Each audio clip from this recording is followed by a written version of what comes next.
Good afternoon. I'm Tanika Harris, the Director of Communication and Community Relations for the Urban Redevelopment Authority of Pittsburgh. I'm grateful to be able to have this moment with you to present a lot of great projects that are underway. Today is the start of our regular board meeting, which is May 11th, 2023.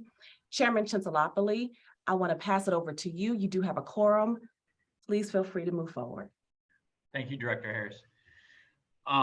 Thank you all for joining us today. Our first order of business is roll call.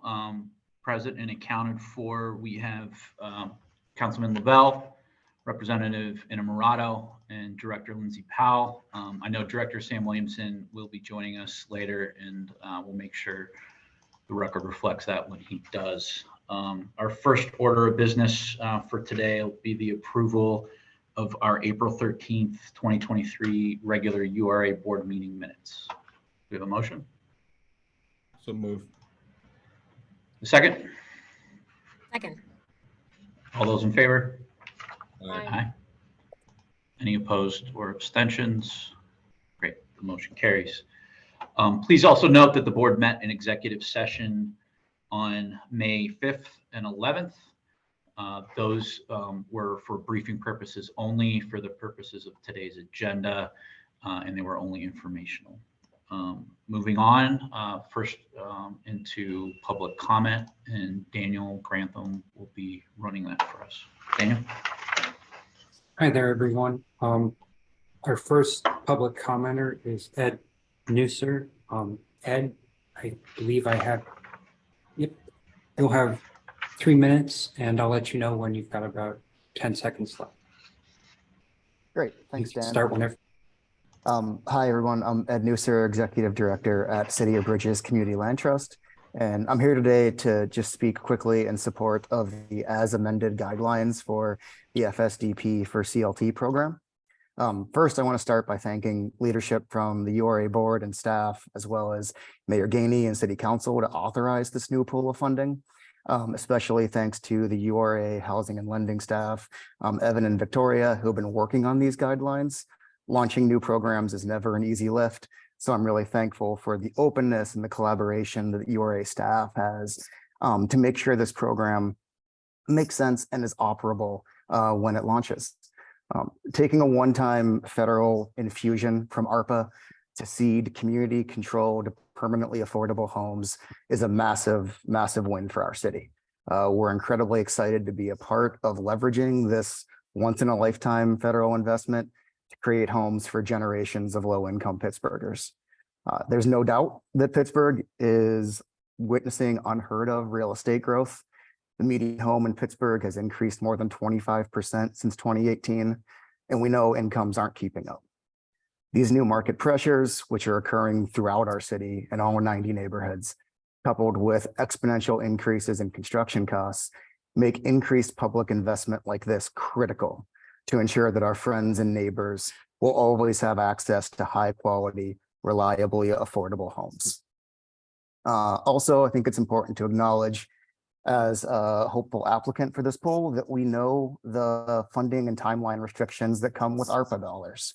As an entity that's been waiting for increased public investment, we believe that this new funding stream could position City of Bridges to move at least 43 homes in 7 different neighborhoods into construction in the next 18 months.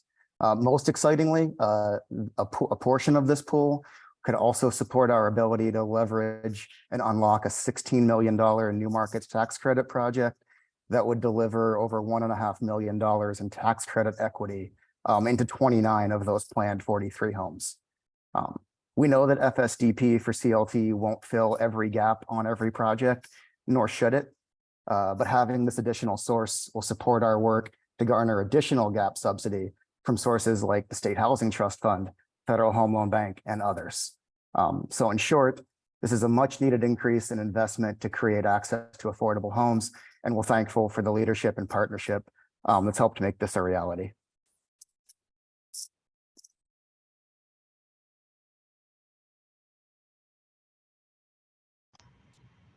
Daniel, you're on mute if you're. Oh, sorry about that. All good. Our next public commenter is me, Thompson. Tammy, you have the floor and your time begins whenever you start talking. All right. Good afternoon, everybody. Thank you so much for the opportunity to speak. My name is Tammy Thompson. I am the Executive Director of Catapult Greater Pittsburgh. And I wanted to take the opportunity today to welcome Kiana Wassler as the Chief Director of Housing at the URA. I know her. I've worked with her in our work when we were formerly Circles Greater Pittsburgh, and know her heart for the people in this community. And I'm excited that she is joining this team. I also want to take the opportunity to remind and make aware that we are operating with a dysfunctional housing authority that is negatively impacting the residents of this city. And I'm hoping that all who are listening, all of those in power who have the ability to utilize tools in their toolbox to implore the housing authority leadership to make changes swiftly as we have a city of residents who are suffering under the current leadership. So thank you very much for your time, and I look forward to seeing some changes very soon. Thank you. Our next public commenter is Steve Mazza. Steve, was your public comment in relation to something other than the Lower Hill? No, I could just comment on the Lower Hill today. Okay, so we have a section at the end of, or later on for that, so we'll call you up then. That completes this round of public comment. We will have another round of public comment prior to the votes on Lower Hill blocking. Thank you, Daniel. Moving on to announcements. Our first announcement is to welcome Kiana Wassler as our Chief Housing Officer, and joining us for this will be our Executive Director, Sushila Namani Singh. Good afternoon. As you all know, the URA is committed to enhancing the work within Pittsburgh's housing ecosystem. As such, I'm pleased to inform you that Kiana Wassler has rejoined the URA as Chief Housing Officer. She joined us on April 24th. Kiana previously worked for the URA, managing Main Street development and business and commercial real estate financing, and led the facade program for nearly 14 years. In her most recent role, Kiana served as Development Director with Beacon Communities and directed the advancement of multifamily LIHTC developments in the Northeast of assets worth more than $150 million. As the URA anticipates new initiatives, additional funding, and complex projects in the pipeline, Kiana will play an essential role in advancing affordable housing as a critical community need. As Chief Housing Officer, Kiana will complement Evan Miller's exceptional work as Director of Housing. And I just want to sincerely thank Evan and Kiana for their leadership and the entire URA Housing Department for their continued excellence. Thank you. Thank you, Director. I would echo those comments as well as what Tammy Thompson noted in her public comment about being excited for Kiana to join the team. For everything she brings, to the table, the housing expertise that she's developed in, her most recent employment and professional background, but then everything that she brings to us from her knowledge of neighborhood and community and working in Main Streets and the way and the importance of how those things work together. And that blend of technical expertise and care is, what I'm proud of us building at the authority, and know that Kiana will bring that, exceptional blending of skill and care to the team and help to continue to foster that with our staff. So thank you for agreeing to come back, Kiana, and we're excited to have you. Thank you, Director Chintalopoli, Sushila, and Tammy for your kind remarks. I'm both excited and grateful to rejoin the Urban Redevelopment Authority of Pittsburgh as Chief Housing Officer. Through my economic development work in the public and private sectors and affordable housing development experience, I've worked for over a decade to ensure our communities have access to programs and resources. Access to safe and affordable housing is a crucial need throughout Pittsburgh's neighborhoods. Additionally, the development of quality and affordable housing is a key opportunity to further advance equitable development practices throughout the city of Pittsburgh. I'm grateful for the opportunity to work alongside the URA's Board of Directors, executive leadership team, as well as the amazing residential and consumer lending staff in progressing this important work. Thank you very much. Thank you. I do want the record to reflect that Director Williamson has joined us, so we have all board members present and accounted for. Moving on in announcements, Director Evan Miller is joining us to talk about the Housing Opportunity Fund. Thank you, Chairman. First, just I want to welcome Kiana from speaking for the entire Housing Department staff. We are really excited to have her, her personality and her leadership. So thank you to the board and the leadership as well for supporting our work by bringing Kiana back. It's really appreciated. So, but with that, good afternoon. My name is Evan Miller. I am the Director of Housing here at the URA, and I'm here to announce that the Housing Opportunity Fund has launched its annual allocation plan community feedback survey. The survey opened on May 1st, and it will continue receiving feedback until July 31st. The Housing Opportunity Fund is the City of Pittsburgh's affordable housing trust fund. It's been in service since 2018, being administered by the URA in that time, and to date, it's provided $10 million per year to address some of Pittsburgh's most pressing affordable housing needs. In the survey, people have the opportunity to indicate what they believe are the most important affordable housing needs in the city today. The survey is critical because the feedback that we receive from the community determines what programs are going to exist in our next year's allocation and how that allocated funding is going to be divvied up among those programs. We've already received about 150 responses and are hopeful that we're going to get a lot more between now and when the survey ends at the end of July. There are several options for people who want to take the survey. We have a web link and a QR code where people could take the survey in English or in Spanish online. They could also call in to complete the survey over the phone, or they could call and email us to have a paper copy sent to where they live. The URA staff is also going to be out in the community at various public events over the next several months, promoting the survey and collecting responses there. The dates and locations for these events that the URA is going to be present at are going to be posted on the URA's website in our events section. So please share this information with your networks between now and July 31st. We want to ensure that the programming that we have here at the URA meets the needs of the community. You could repost the URA social media posts that our team is doing right now. We also have a social media toolkit for anyone who wants to create their own posts. So if you're interested in receiving a flyer about the survey or additional information to share with your community, or if you'd like us to attend one of the events in your community, please contact us at hof@ura.org. I really quickly just want to give a special shout out to Jad Burns from the Housing Department, John Bonello from the URA Strategic Data and Impact Team, and Dana Bohens from the URA's communication team. They've all been working really hard to make this year's survey our best one yet, and I think it will be. So I'm going to wrap it up there, but thank you, and the survey is open till the end of July. Thanks, Director. Yep. Any questions or comments from the board? Great. Next on announcements is Avenues of Hope, American Rescue Plan Act Grant Application Round 2, and Talia O'Brien is joining us for this one. Good afternoon, everyone.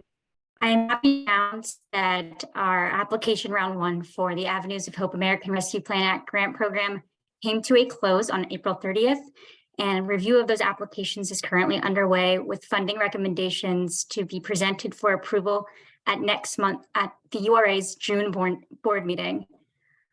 Application round 2 for the grant program opened on May 1st and will close on June 30th, 2023. and applications can be submitted via email or through our Google Form application, with additional information being found on the URA's website. Thank you. Thank you. Next, I guess we're entering the Dylan Sloat portion of our.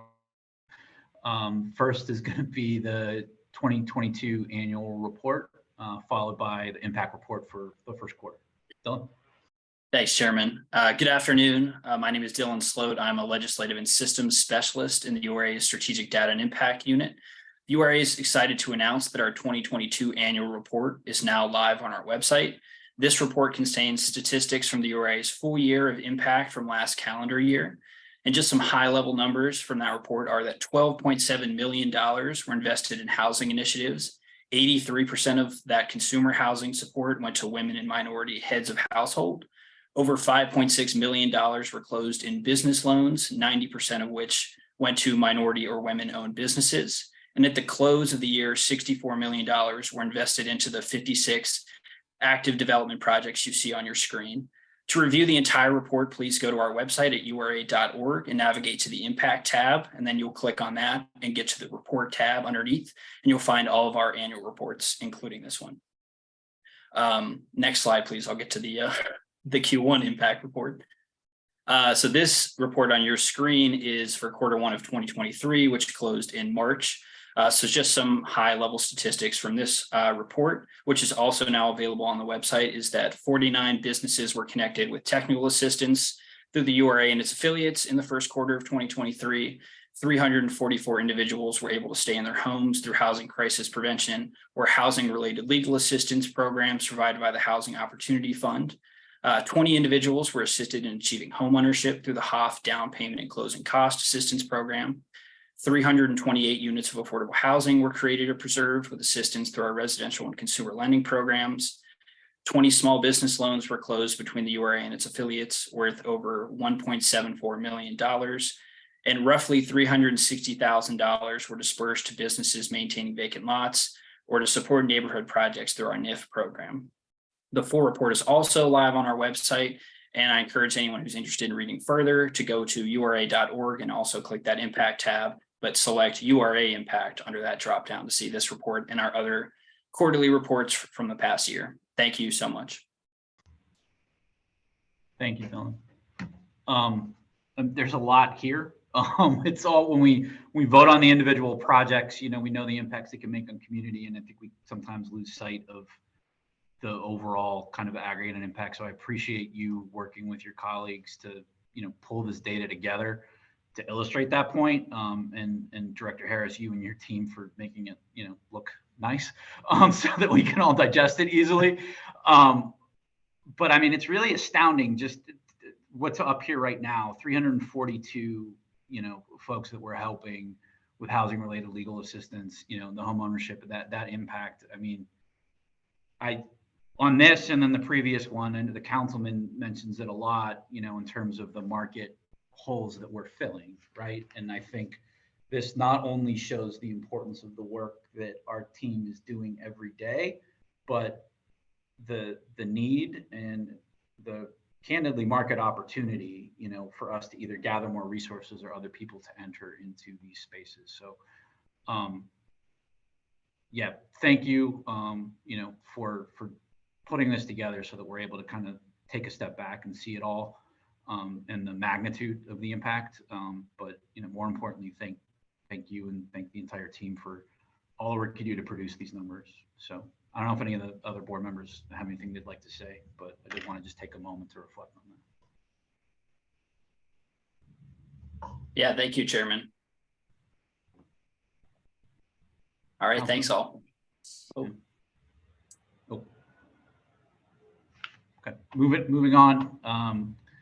We'll look over what we have on today's agenda.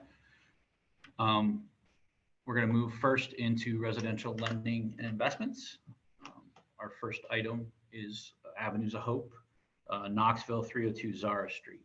And joining us for this will be Ben Payne.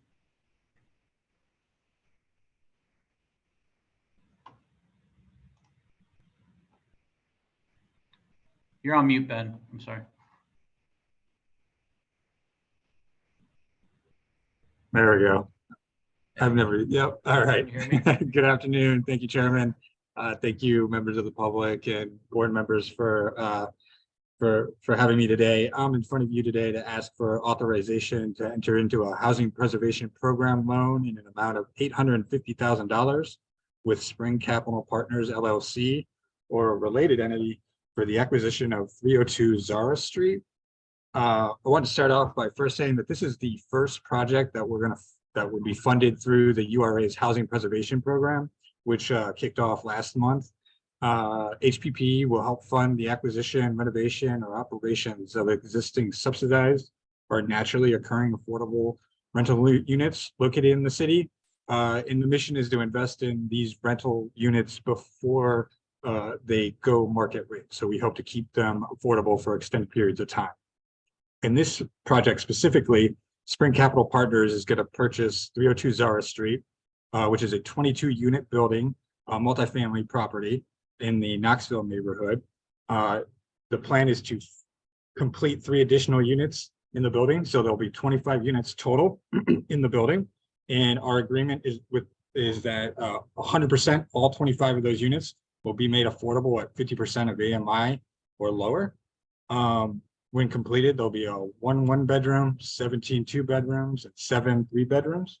The total development cost is estimated to be a little bit over $3 million at $3,980,143. Spring Capital Partners secured a $1,917,714 construction loan from Spring Garden Lending, and the borrower is also providing $347,429 in equity to round out the development costs. Most of the project financing is going to be going to acquisition. There will be a small portion left over, about $250,000, to fund a light renovation of existing units and some common spaces.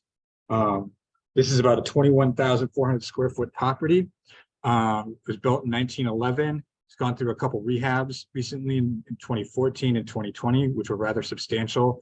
They included replacing all the plumbing in the building, installation of new, more efficient water heaters and furnaces, and substantial roof repairs. Our partner here, Spring Capital Partners, is wholly owned by Mr.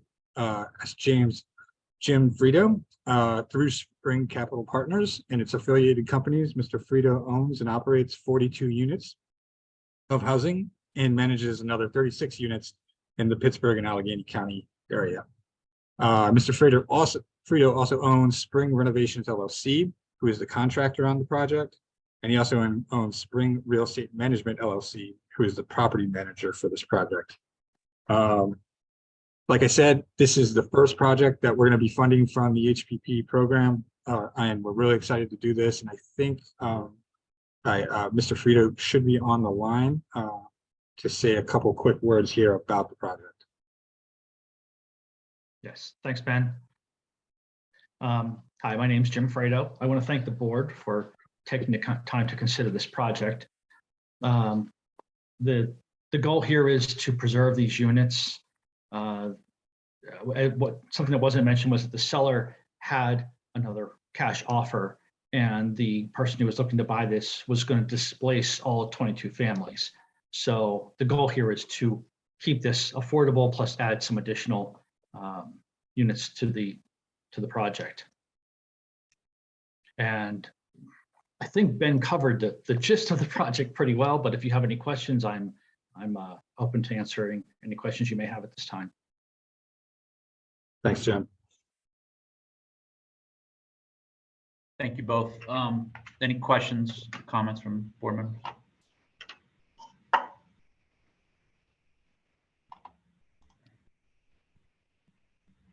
We do have a couple questions here from folks in the chat, Ben or Mr. Frito. One related to if there's any plans to include disability accessibility retrofits with the units or for the entrance. The property has a ramp leading up to the first floor, which gives access to, I believe it's 11 units. I'll have to double check the number, but I believe it's 11 units that could be accessed by a disabled person. There is no elevator, and there's not really plans or location to put an elevator, but there is some access on that first floor. Okay. And the other question that came in was related to acceptance of housing choice vouchers, and whether you'd be accepting residents seeking to live in the units with voucher subsidy. I believe Yes. that's a requirement of the funding on the preservation loan program. Is that correct, Ben? Yes, everything will be priced based on housing choice voucher, and those will certainly be accepted. Great.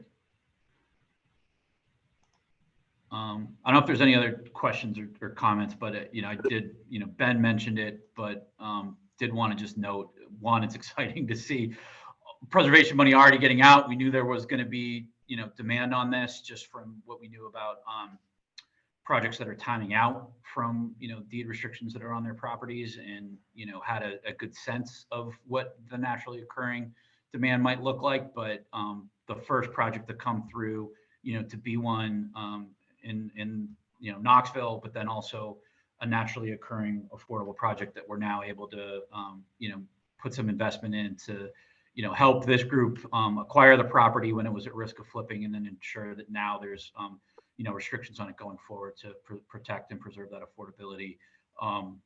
It's great to see, a plan come to life. So really appreciate, the development team for your efforts on this, and, our team, Ben, and you, all your work, and everyone else behind the scenes for bringing this to us. So if there aren't any other questions, I will entertain a motion to approve.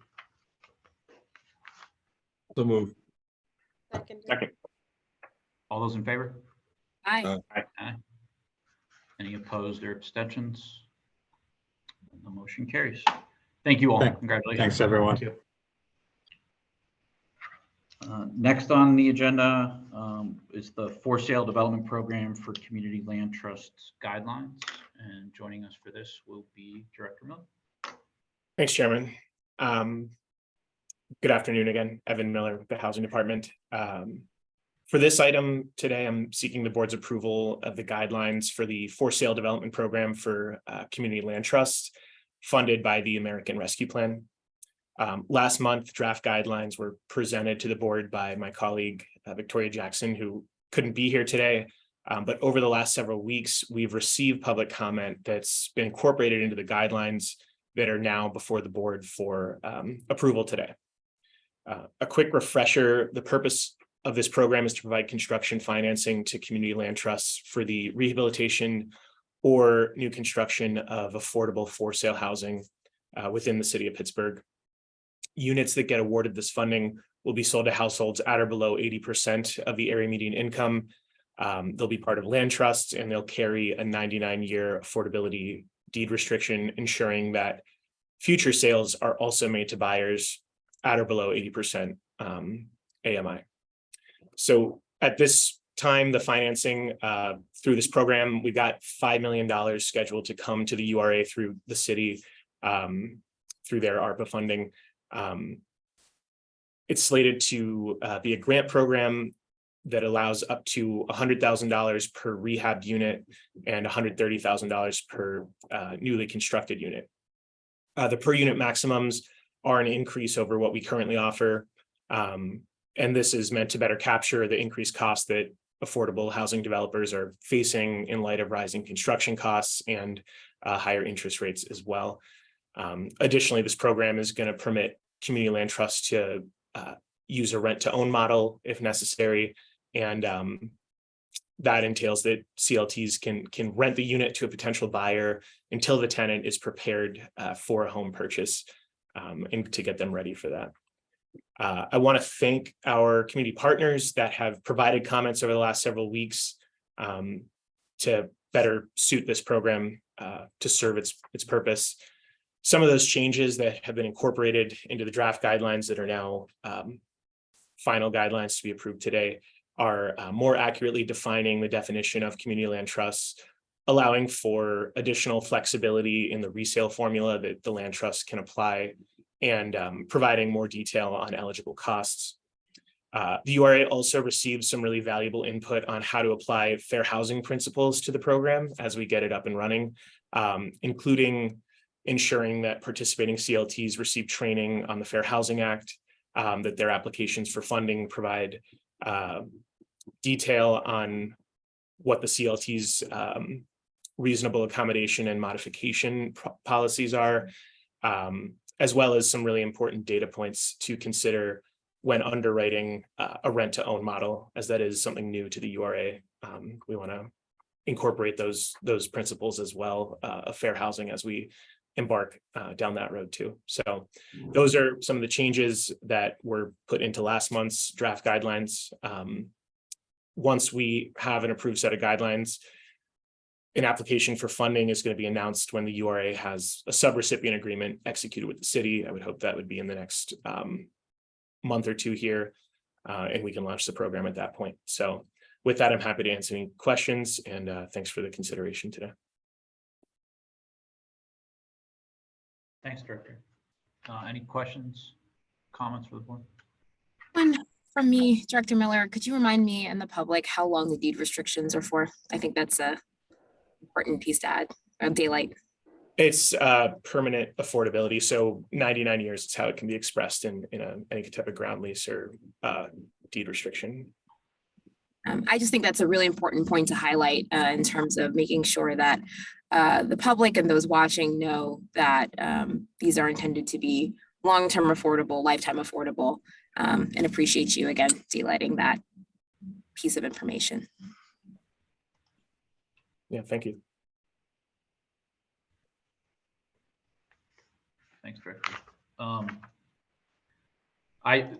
Director Miller, you and your team, Victoria, who've worked on this, thank you for everything, that you do. It was noted in public comment. It's not easy to stand up a new program. So, for you all to be able to do this as we're rolling out a number of other things with, the ARPA money that's coming in, really sincerely appreciate your efforts on that, as well as the public who did provide comment so that we could improve, what was a great base that you all laid, and, appreciate you kind of thoughtfully incorporating the feedback that we did receive to just improve this, and know that we'll continue to learn, right, as we launch this. So excited to see it move forward, and as it goes live here, as you said, over the next month or so. So if there aren't any other questions or comments, I'll entertain a motion to approve the guidelines.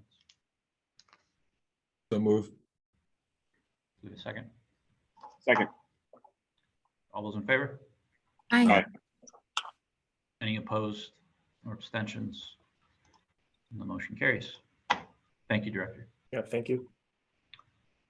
Next on the agenda, we have in the Central Business District, the Triangle Building renovation. And joining us for this will be David DiBernardo. Thank you.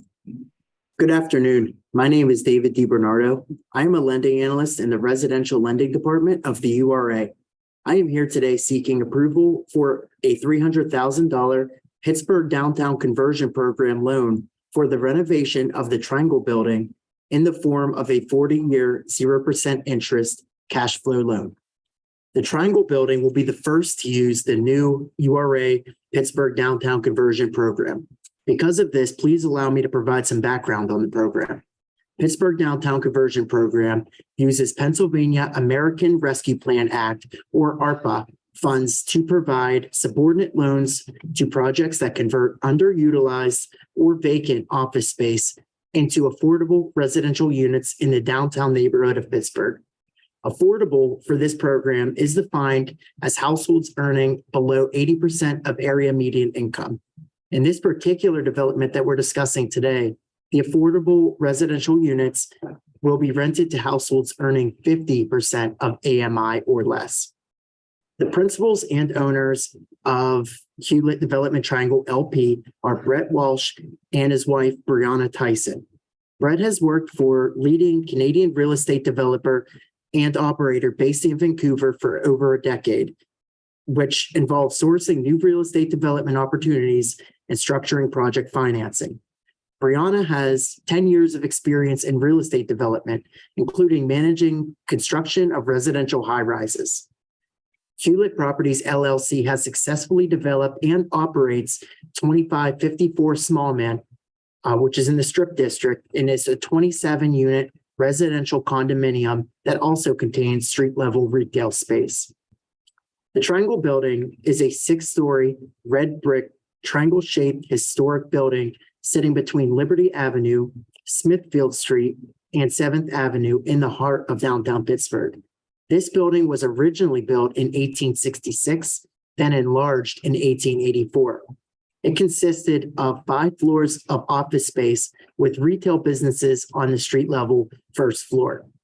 After years of neglect, this building has fallen into disrepair and became completely vacant. This project will restore this historic triangle building to its former glory while meeting the current needs of Pittsburgh residents by providing a small neighborhood grocer and cafe. On the 5 floors above, there will be 15 apartment units. 3 of these units will be 1-bedroom units affordable to families earning at or below 50% of area median income.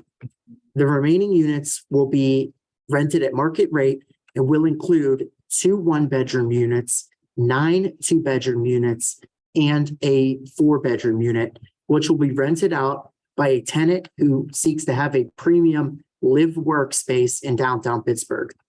Because of the rarity of a 4-bedroom unit in downtown Pittsburgh, this unit will demand a premium, which will help make this project financially feasible and allow for other units to be rented affordably.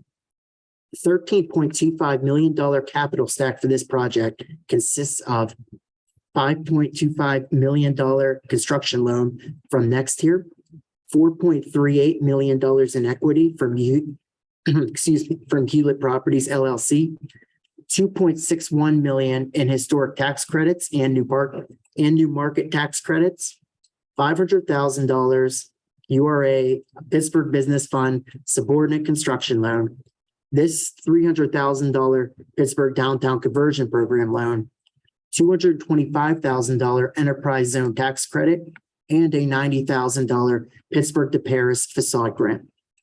The renovation of this building began in September of 2022 and is projected to be completed in December of 2023. The reason for this loan request today is to help cover some of the $825,000 of cost overruns, which are largely attributable to the water and fire damage being more extensive than initially assessed. The sewer and stormwater infrastructure are corroded, and a water line bursts inside the building, causing extensive damage and mold. That said, because this project is currently halfway completed, this Pittsburgh Downtown Conversion Program loan will have a near immediate impact, providing affordable housing in the heart of downtown Pittsburgh by early 2024. This project will also serve as an example of a Pittsburgh Downtown Conversion project success and serve as a model for transforming former office space into quality, affordable apartments in this city.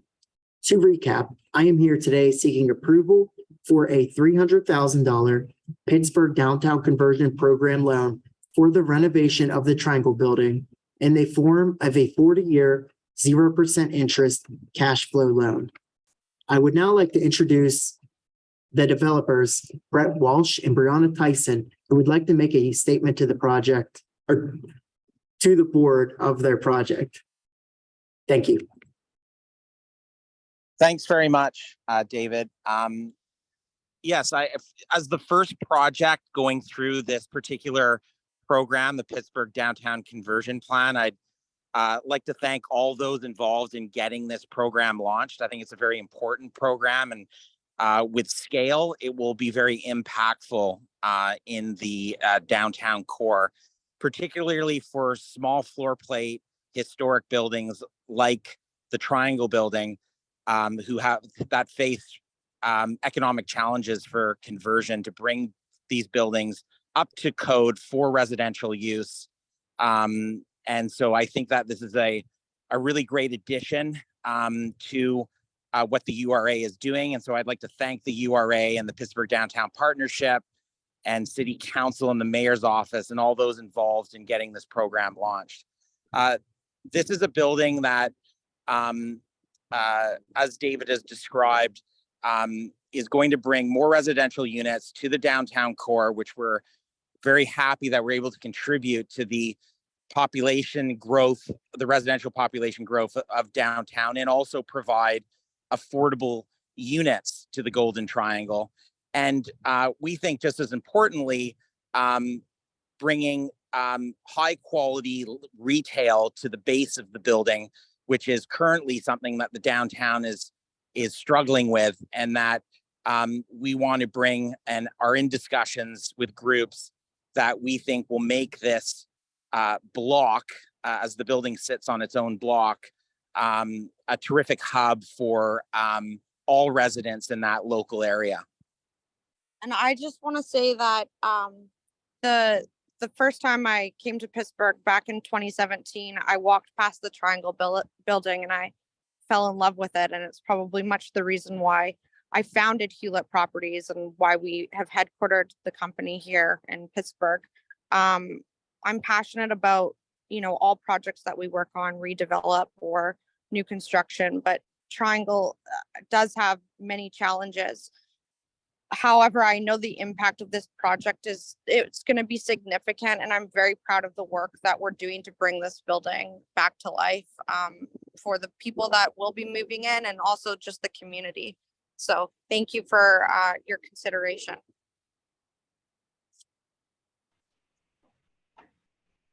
Thank you both. Thank you, David. Any questions from the board, comments? I don't have not a question, but more a comment. I just want to thank the staff and thank the developer for making this first project under this program happen. It's really exciting. The health and success of downtown Pittsburgh really depends urgently on our continuing to convert underutilized buildings like this to other uses, to more productive uses. And being able to make sure that there are affordable units included in them so that downtown Pittsburgh can be a place that everyone can afford to live, including the majority of workers who work in downtown Pittsburgh and take care of its buildings or work in its hospitality industry. So I'm excited to see this moving forward, and I would encourage others in the city to do the same and to take advantage of this program and help us grow it and help us improve it. I would want to second what Director Williamson said. I just wanted to raise very quickly, one, the question in the Q&A about housing choice vouchers, but then my own question, if you could talk, I'm sure everything is just in the beginning stages of these conversations playing out, but a little bit more about the grocery store. As we all know, that's a massive need that the downtown community and those commuting through downtown have. So if you could talk a little bit more about your vision for the ground floor cafe and grocery store, I would appreciate it. Sure. The retail space. In fact, we have one retailer who has already agreed to take some space, and that is a flower shop. Their current location is on East Ohio Street. They're called the Farmer's Daughter, and they're going to be taking a small space. And we're currently in discussions with a group who will take the rest of the space, and that will include a grocery element, and prepared foods, restaurant, and cafe. Thank you. I appreciate it. With respect to the housing vouchers, if that was also a question, we will be accepting that on those affordable units, the 20% of the building or number of units that are mandated as affordable. Wonderful. Thank you. I do just want to really quickly chime in on the vouchers. We did hear some overarching concerns about the Housing Authority at the start of this meeting in one of the comments, but I will say that the tiered payment system that is been rolled out has made this project really possible to deliver affordable units.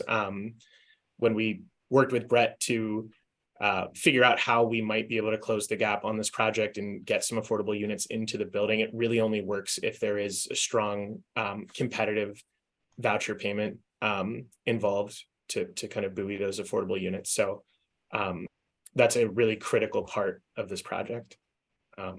And just one other very small detail, adding on to David, talking about the program, we are using PA, DCED, Department of Community and Economic Development dollars for this project, but we do have funds from the city as well through their ARPA allocation too, that will go out into future projects. This project was just well suited for that state money that we have. So I want to make sure that that's daylit, that we have received support from the city on this as well, considerable support. Thanks, Director. Yeah, I would echo what Director Williamson said in terms of, exciting to see this moving forward, the importance of this, and hopeful that we'll be able to invest in other, buildings and their conversion and preservation downtown soon, as we continue to roll out this program. Thank you to the state and Senators Costa and Fontana in particular for helping us secure the additional resources for this, as well as Representative Morato and the rest of our House delegation to bring this forth. And yeah, I don't know that I have anything further unless anyone else does. I'll entertain a motion to approve. So move.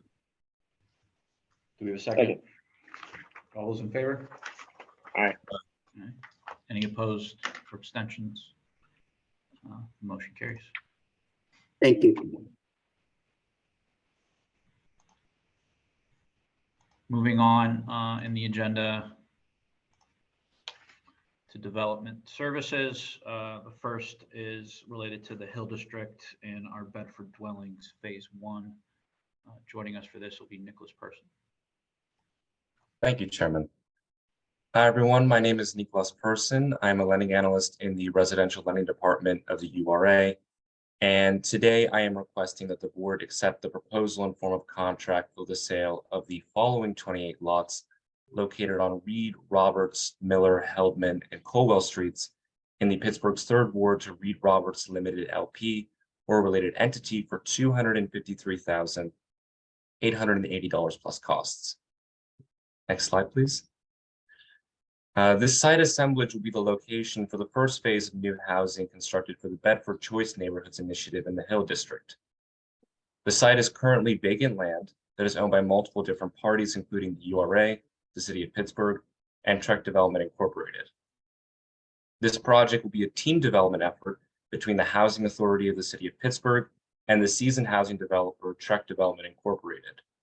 Together, the team will be utilizing 4% and 9% low-income housing tax credits, as well as Community Development Block Grant and Allies and Ross Management and Development Corporation dollars to fund the endeavor. They will also utilize Choice Neighborhoods funding should Bedford Choice be awarded the grant. The total development cost will be $62,530,879. In terms of affordability, this will be a mixed income residential development with 123 units. 99 of the units will be rented at 30 to 60% of area median income, and 24 units will be market rate. 90 of the affordable units will hold project-based vouchers and will be 1-for-1 replacement units for Bedford dwellings, which will be demolished and rebuilt as the main component of the Choice Neighborhoods Initiative. This phase of the development will be completed regardless of whether Pittsburgh is awarded the Choice Implementation Grant or not. The development team is aiming for a closing for Bedford Dwellings Phase 1 at the end of the summer. If the board accepts this proposal, the project will once again come in front of the board for approval of final drawings, evidence of financing, and authorization to execute the deed prior to sale. And that is my presentation. Thank you for your time. I have myself, as well as Addie Cullen and John Gnocchi of Trek Development to help in answering any questions. Thanks, Nicholas. John or Addie, and I don't know if you have anything else you'd like to add to Nicholas' presentation. Yeah, hi, this is John Gnocchi. Just to say that this is obviously a very complex, expensive, and a very important project in the Hill District. And obviously we couldn't do this without the support of the URA and the city. And I want to thank you all for considering our project. Thanks, John. Thanks, Nicholas. Any other questions, comments from the board? Just a quick comment. it was mentioned, but it's just worth highlighting again that we are indeed going after a choice neighborhood grant, $50 million, hopefully, that we will get rewarded to redevelop all of Bedford dwellings. But in Nicholas's presentation, he mentioned that this is going to happen regardless of that funding, which is really critical because it demonstrates the administration's commitment to new affordable housing in this community and for better housing options for residents of our community. So this is really exciting. It's also important to note where it's being located, which is directly behind or near where Salim's Market will hopefully be opening in the near future. So you're bringing residents directly to have direct food access opportunities, as well as it's directly close to transportation. It'll be right by Center Avenue, which will help support all the other businesses that we're trying to redevelop on Center. So this is really critical and exciting. So I just want to thank everyone involved with it. Thank you, Councilman. You took the words right out of my mouth in terms of the site, the importance, and following on to the projects that we saw last month, both with the grocery store as well as the exciting progress that Astaire shared with us on a number of our Center Avenue developments that are moving along. And to what Nicholas shared, the 1-for-1 replacement, this is offsite, so it's going to allow us to offer the opportunity for residents to only move once, in addition to our commitment to ensuring that we are providing 1-for-1 replacement for all the public housing units. And then, if we are successful, or I should say, hopefully when we are successful in securing the Choice Neighborhoods grant, increasing the number of affordable units throughout the Hill, which are just important to stabilizing the community as we go forward here. So if there aren't any other questions or comments, want to thank the development team, thank Nicholas for bringing us forth with today. I'm excited to see it move forward, and we'll entertain a motion to approve. So move. Second. All those in favor? Aye. Aye. Any opposed? Any abstentions? The motion carries. Thank you all. Thank you. We're going to, as Nicholas said earlier, move into Lower Hill public, or excuse me, Daniel said earlier, move into Lower Hill public comment before the Lower Hill agenda item. I know there's also a number of questions related to the Lower Hill that have been put in the chat. So, we will be able to address those, I think, both through the presentation as well as through discussion with the board. So moving into public comment, then I will turn things over to Daniel Grantham and Director Harris. Hi. So Chairman Chantalopoulos and other board members, we do have a series of written public comment as well as live comment. So I'm going to provide the written comments first, and then we'll give opportunity for the live comments next, unless you would like it in a different order. Is that okay? Fine. Okay. So the first written comment we have is from Bonnie Young Lane. And what she states is, do not put monies from the $2 per car into the Greater Hill Reinvestment Fund or in any other CSIP related fund. Current Hill LRTA funds are not being distributed to community projects. The Hill CDC, which chairs the fund, has been the only beneficiary, and there is no transparency or public input process. Meanwhile, important projects like the Hams Barbershop restoration are underfunded.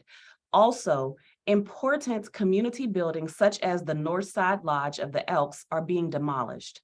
Place funds with a publicly accountable entity with transparent community-driven application process. The next written comment is from Tanya Ford. Do not put monies from the $2 per car into the Greater Hill Reinvestment Fund. Place funds with a publicly accountable entity with transparent community-driven application process. More community input is needed. The next public comment is from Reverend Dr. Martin J. Raffanan. And I'm going to take the liberty to provide some highlights to this. This is a very extensive written comment. My wife and I have felt welcomed and engaged in the neighborhood, and feel privileged to be a part of a neighborhood with a powerful history of accomplishment and resistance to forces of oppression, especially from the city of Pittsburgh itself and its economic entities and authorities. I am currently a member of the Crawford Square Housing Association, the Hill District Consensus Group, the Hill District Community Development Corporation, and the Hill District Ministerial Alliance. I volunteer at Sunny's Community Garden, take classes at the Hill CEC, and am involved in efforts to seek reparations for Bethel AME through my home congregation, which is St. Andrew Lutheran Church in Shadyside. I also organize the annual Martin Luther King Jr. commemoration service.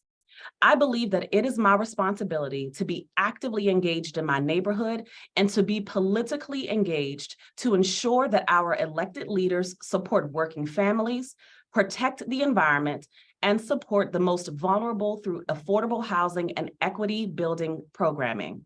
The development of the Lower Hill remains a critical and central process for ensuring that the City of Pittsburgh, the URA, and the SEA stay focused on righting the historic wrongs committed to the Hill District 75 years ago.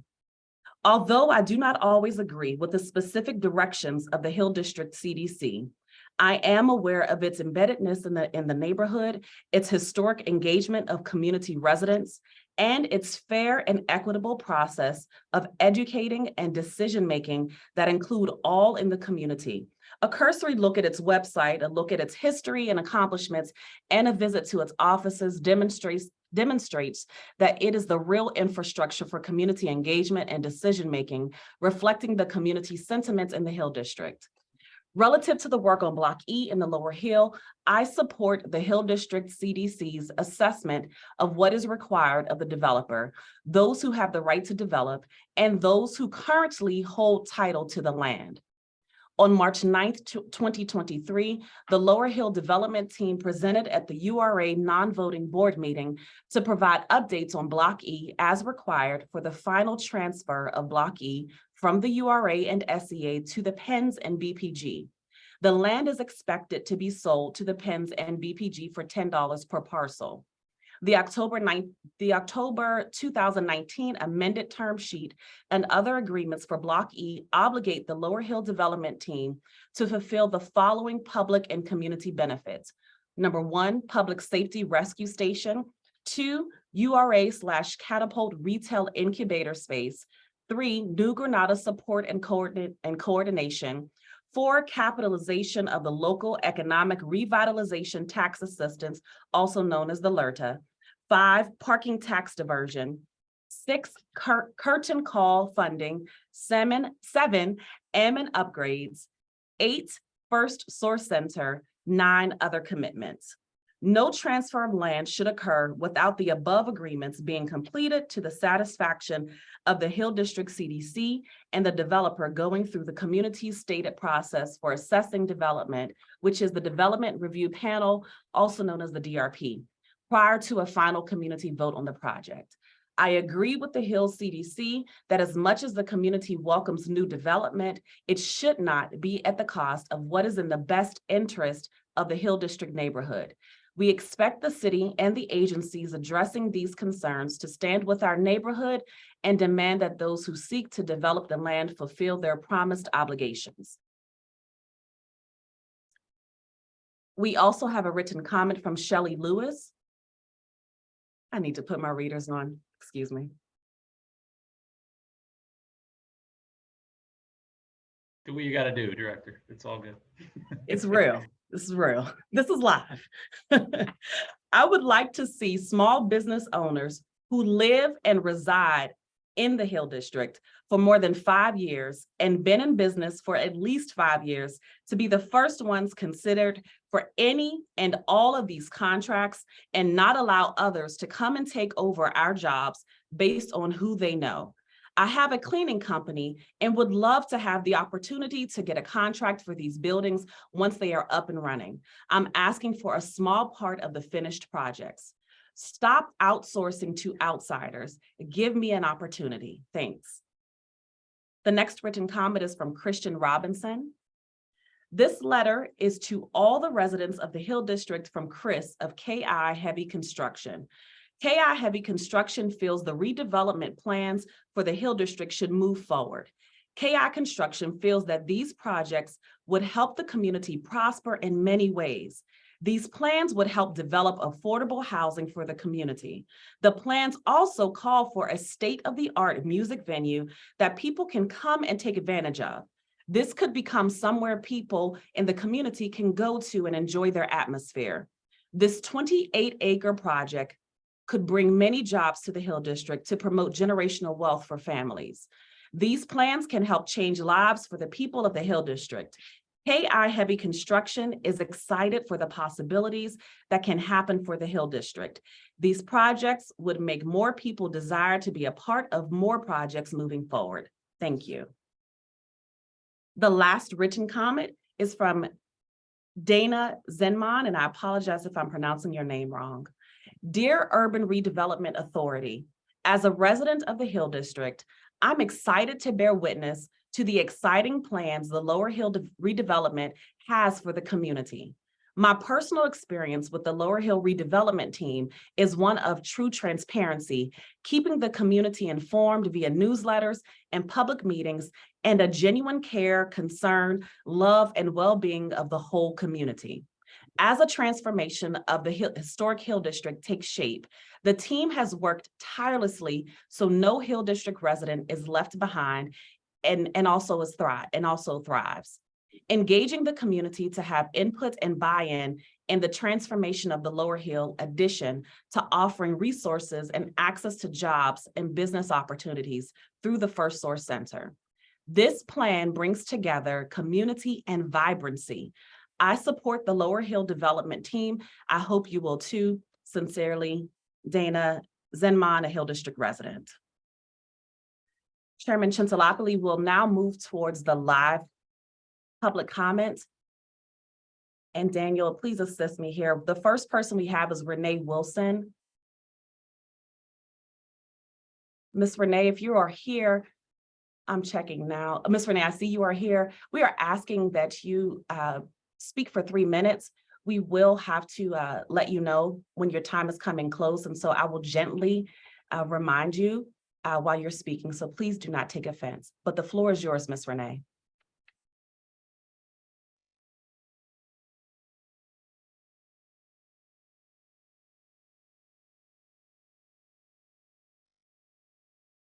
Ms. Renee, you are unmuted, but if you're speaking, we're not able to hear you.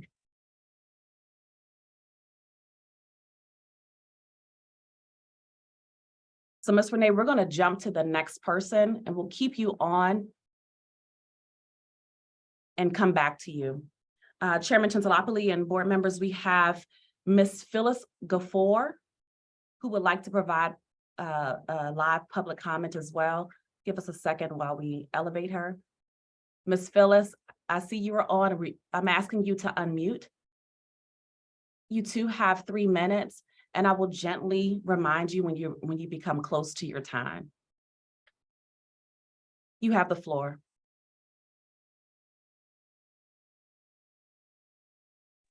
Can you hear me? Yes, ma'am. Okay.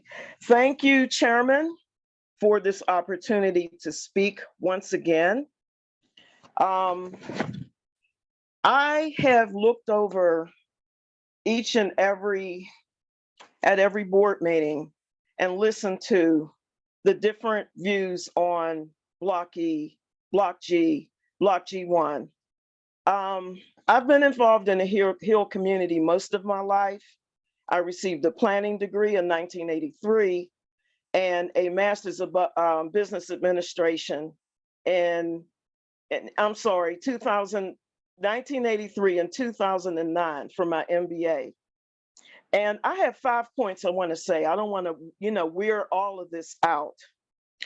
But the first point is, according to the CDC, and the young lady before outlined the different areas that the CDC felt were not addressed, from the New Granada joint plans with Live Nation to curtain call funding to the $2 surcharge in the parking tax diversion, where that is going to and how it's going to be administered.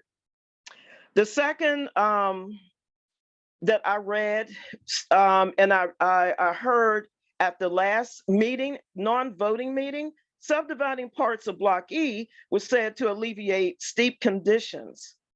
And that was what the developers were concerned about.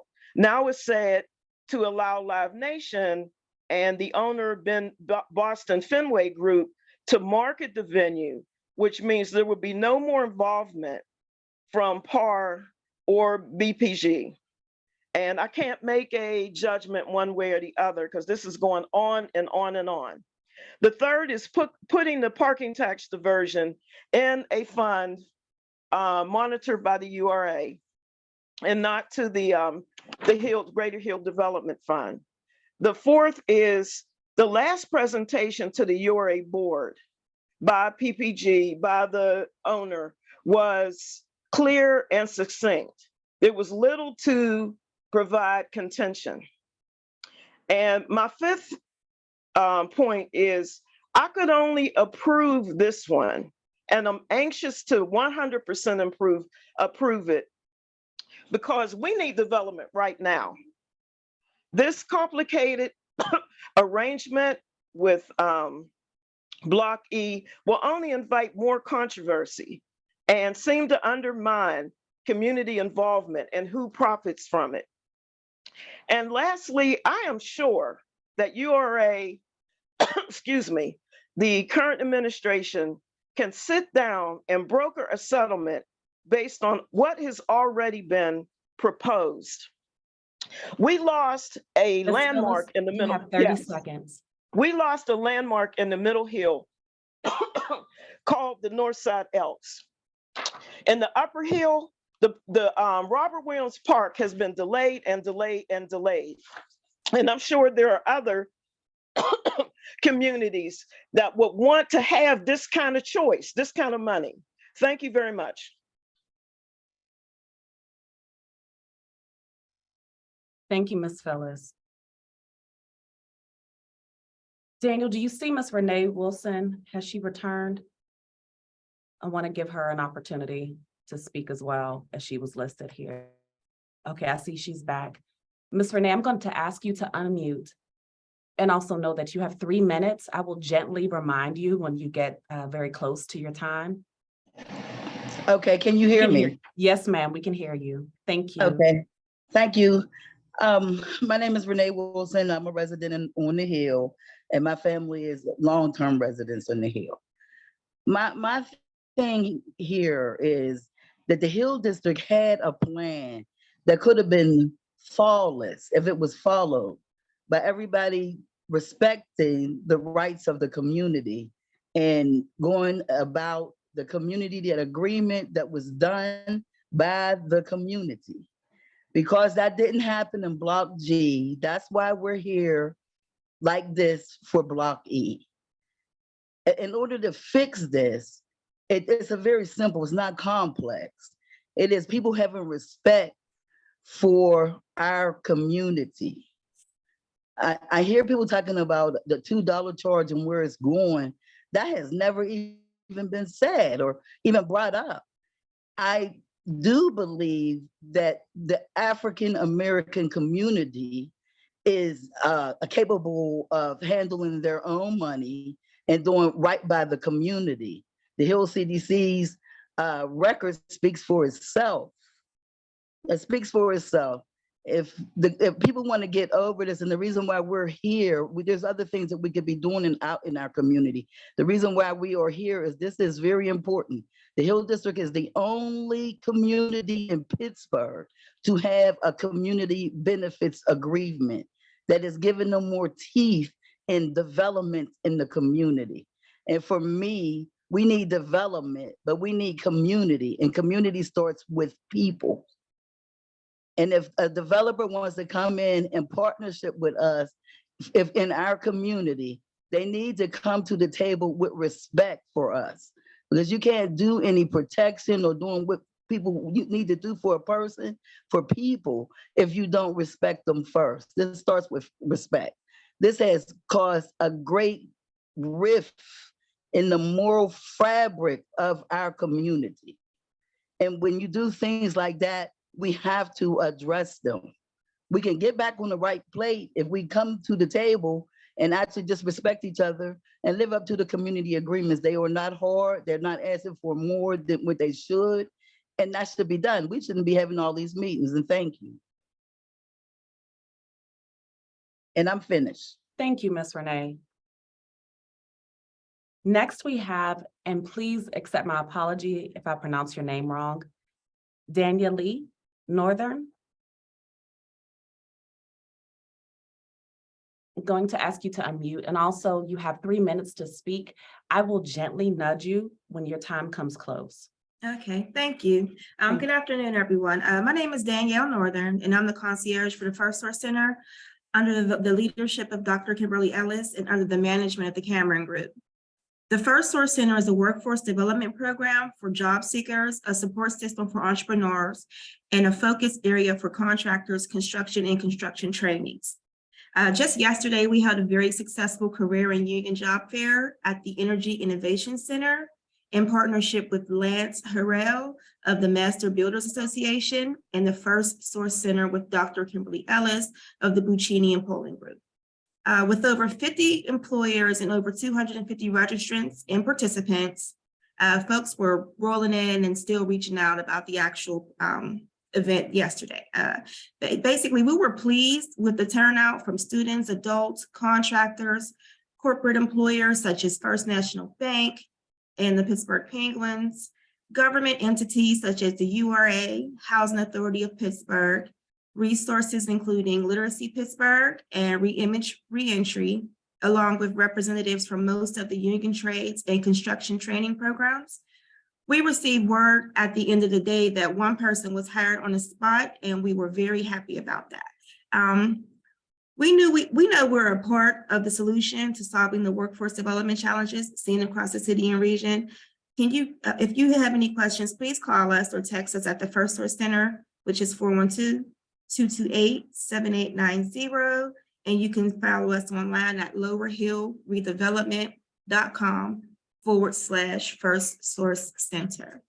Thank you for your time. Thank you, Danielle. And now I know how to pronounce your name. I will not make that mistake again. Our last live public comment is Ms. Marimba Malines.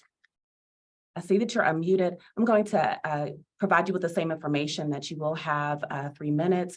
I will gently come to you when your time is coming closer. Thank you. Thank you, Director Harris. My name is Marimba Malines. Greetings to the Board of Directors for the URA.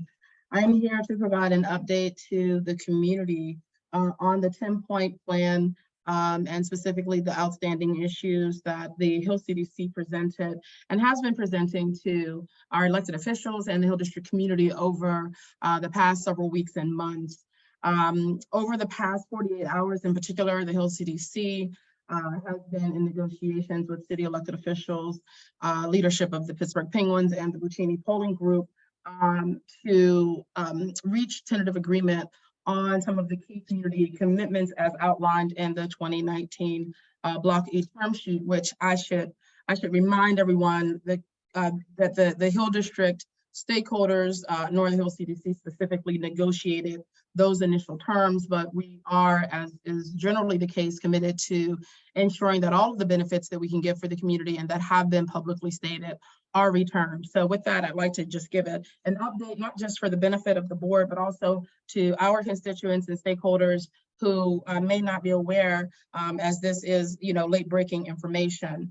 So our expectation today, based on our negotiations with city officials, the URA, and stakeholders, is that the city is comfortable with the development relative to the public safety rescue station, that the developer is going to fulfill the Black Business Incubator on Block E on the Wiley Avenue side of the building.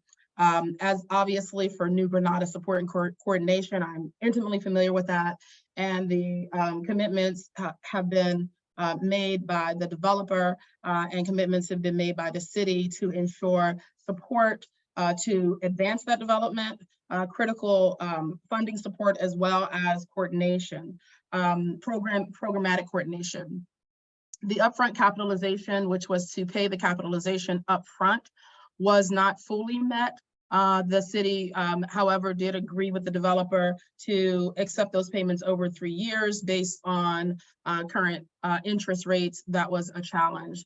The curtain call process and funding, we were able to reach agreement that instead of the developer moving forward on a final land development plan as they currently were, for the move of the curtain call, that they would engage the community with the Hill CDC this summer and have a public meeting such that the community could provide input.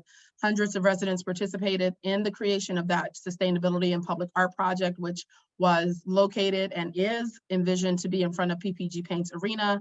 The Penguins are proposing that it be moved to Wiley and Crawford. We advocated for public transparency on that decision, and there will be a meeting later this summer to engage the community on that. Equally important is the commitment for funding is going to be necessary prior to the advancement of that project. I am going to challenge the URA Board of Directors to tighten the commitment on that language, because they are technically supposed to deliver that capital now. It is supposed to be delivered right now as a part of the final takedown agreement. So we are asking that that you all ensure that capital comes into that project. That's probably the longest. Time check, Tanika? Yes, you have 30 seconds. Thank you. Okay, I'm gonna go as quickly as I can. I appreciate any grace. The Ammon Youth Recreation Center upgrades, it's my understanding that prior to financial closing, $400,000 will be paid upfront, and a balance of $450,000 will come over the next 24 months. And I think that's really important because we know that the youth of the Hill District need all of the investment that they can possibly get. And that's a commitment that was made in 2019. There's been a commitment for first source hiring and training for jobs at the new Live Nation entertainment venue. I'm going to challenge the URA to ensure that those are also management opportunities that come available within the Live Nation organization. The $2 per ticket surcharge, which the Hill CDC advocated for on the tickets. There is no $2 parking surcharge. There's a $2 ticket surcharge. And the Hill CDC, stepped out several months ago to advocate for that, and fortunately secured that commitment over a 10-year period. We do want to revisit that 10-year period, and we also do want to revisit the $2 per parking space charge. But as of now, the $2 per ticket surcharge has been met. Now, the things that haven't been, I'm sorry, but this is very important. The development team did not complete the development review panel process. They have committed in public forums to complete the development review panel process. They started the process, the project changed. They were asked to resubmit, they refused to resubmit, so they never completed that. And what that does is it signals to the community that its voice and its values are not appreciated, and it really upsets the development process. So I'm asking the URA today to ensure that all future development completes the development review panel process before they come to you. And last but certainly not least is we want to remind you that because we are putting such an extraordinary amount of public tax money into this project, that we must ensure equitable development when it comes to parking tax diversions and LRTA funds and those types of things. There needs to be a more equitable split on the parking tax diversion in particular. We know that that's a 75-25 split. We asked for 50-50. We understand that there may not be the tolerance for that by the city at this stage, but we do charge the city and the URA with ensuring that future tax investments are more equitable. With that, I would like to thank the elected officials, the Gainey administration, Councilman Lavelle, most importantly, the residents of the Hill District community, to stay engaged. I want to charge you and thank you for being engaged, and I want to charge you with staying engaged over the next 60 days, because now we've got some contracts to get signed over the next 60 days prior to financial closing. And with that, thank you very much for your grace. Thank you, Ms. Malines. Chairman Chintalapoli, that ends our public comment section. Thank you. Thank you. We'll be moving now into the presentation. Joining us for this will be our Chief Development Officer, Tom Link, and Executive Director, Sushila Singer. Yeah, thanks so much. Thank you, Chairman. Thank you to our board. Thank you to the public, and thank you, Sushila, our Executive Director. I'm honored to present this the presentation here in anticipation of a vote on this action. Again, I'm Tom Link. I'm the Chief Development Officer here at the URA. So what are we talking about? This is an action that relates to the final vote to approve the Block E takedown in the Lower Hill District. Block E, of course, is the entertainment venue and parking garage development that has been talked about. To step back for a second, I'd like to just kind of orient to the site for the public's benefit. So Block E is about a 2.56 acre site bounded by Bedford Avenue to the north, Fullerton Street to the east, Wiley Avenue to the south, and Logan Street to the west. Just as a reminder, Block E is a property owned by the Sports and Exhibition Authority of Pittsburgh and Allegheny County. Just as a practical matter for those of us who drive past this a lot and walk through this, Block E is the site essentially directly to the east of Block G, which of course is the F&B Tower site. The program we're talking about here, twofold, parking garage and entertainment venue. First, I'll start with the parking garage. The parking garage is about a 6-story above ground parking garage with street level commercial space. It's proposed to include a public safety facility, as well as additional commercial space. It's about 320,000 square feet, about 910 parking spaces is proposed for the program for the parking garage facility. The entertainment venue, about an 80,000 square foot facility, 4,500 seating capacity, which includes a ballroom, 7,600 square feet of commercial space, including, which I think is important, which was been talked about, the URA retail incubator space, which is on the Wiley Avenue side of the site. Total cost for this project is about $110 million. This is a large deal, large project that we're talking about here today. If it's okay, I'm going to read just for a minute from the director's report, which of course everyone has access to, but I think it's important to kind of read into the public kind of how we're here and the authorizations that are being considered here by the board today. The Pittsburgh Arena Real Estate Development LP, acronym PAR, and the Parking Partners 2X 3 Big I Block E LLC, Parking Partners 23 Roman numerals, redeveloper and affiliate of PAR, and the Buccini Poland Group Inc., acronym BPG, have submitted a takedown notice for the takedown of Track 7, also known as Block E, which is Block 2C, Lot 406, as I just previously described. Pursuant to the June 20th, 2018, amended and restated comprehensive option agreement by and between PAR, the SCA, the URA, otherwise known as the option agreement, the SCA and the URA boards, which is why we're here today, must give final approval prior to a takedown of any property comprising of the Lower Hills site. As a reminder, at the URA's October 2019 special board meeting, the URA board preliminarily approved the Lower Hill Developer LLC or an affiliated entity as the redeveloper for Block E and the conceptual development plan for Block E. Just as a reminder, the URA board and the public were briefed on this project at its November 10th, 2022 board meeting and on March 9th, 2023. You can go to the next slide. Thank you. You can go to, sorry, can you go back to the previous slide? I think it's important to stay here for a second. So it's important to note the option agreement did not contemplate a subdivision of the site, which is what we're talking about here today. So as was presented on March 9th by the development team, the proposal here is for the takedown of Block E to perform certain pre-development work, including site preparation, construction, and a common foundation across the entirety of Block E for the development of both the parking garage and the entertainment venue. At a later date, the intention is to subdivide Block E, as you can see here in the graphic, into what we're going to call Block E and Block E2 into 2 separate development parcels, Block E1 being the parking garage and Block E2 being the entertainment venue. This parking garage developer will subsequently ground lease to the entertainment venue developer, which, to be clear, is an entity to be formed, but will be made up of entities related to Live Nation Worldwide Inc. and the Fenway Sports Group. And the entertainment venue will be leased and operated by Live Nation or an affiliate. You can go to the next slide, please. So I just want to walk through some timelines here just for full clarity and for everyone's expectations.